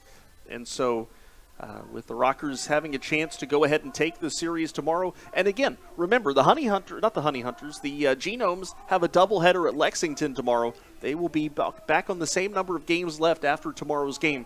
So the Rockers will really have a good picture of what the situation is for what they have to do to get into the postseason. Because, yes, after tonight, they are still on the outside looking in.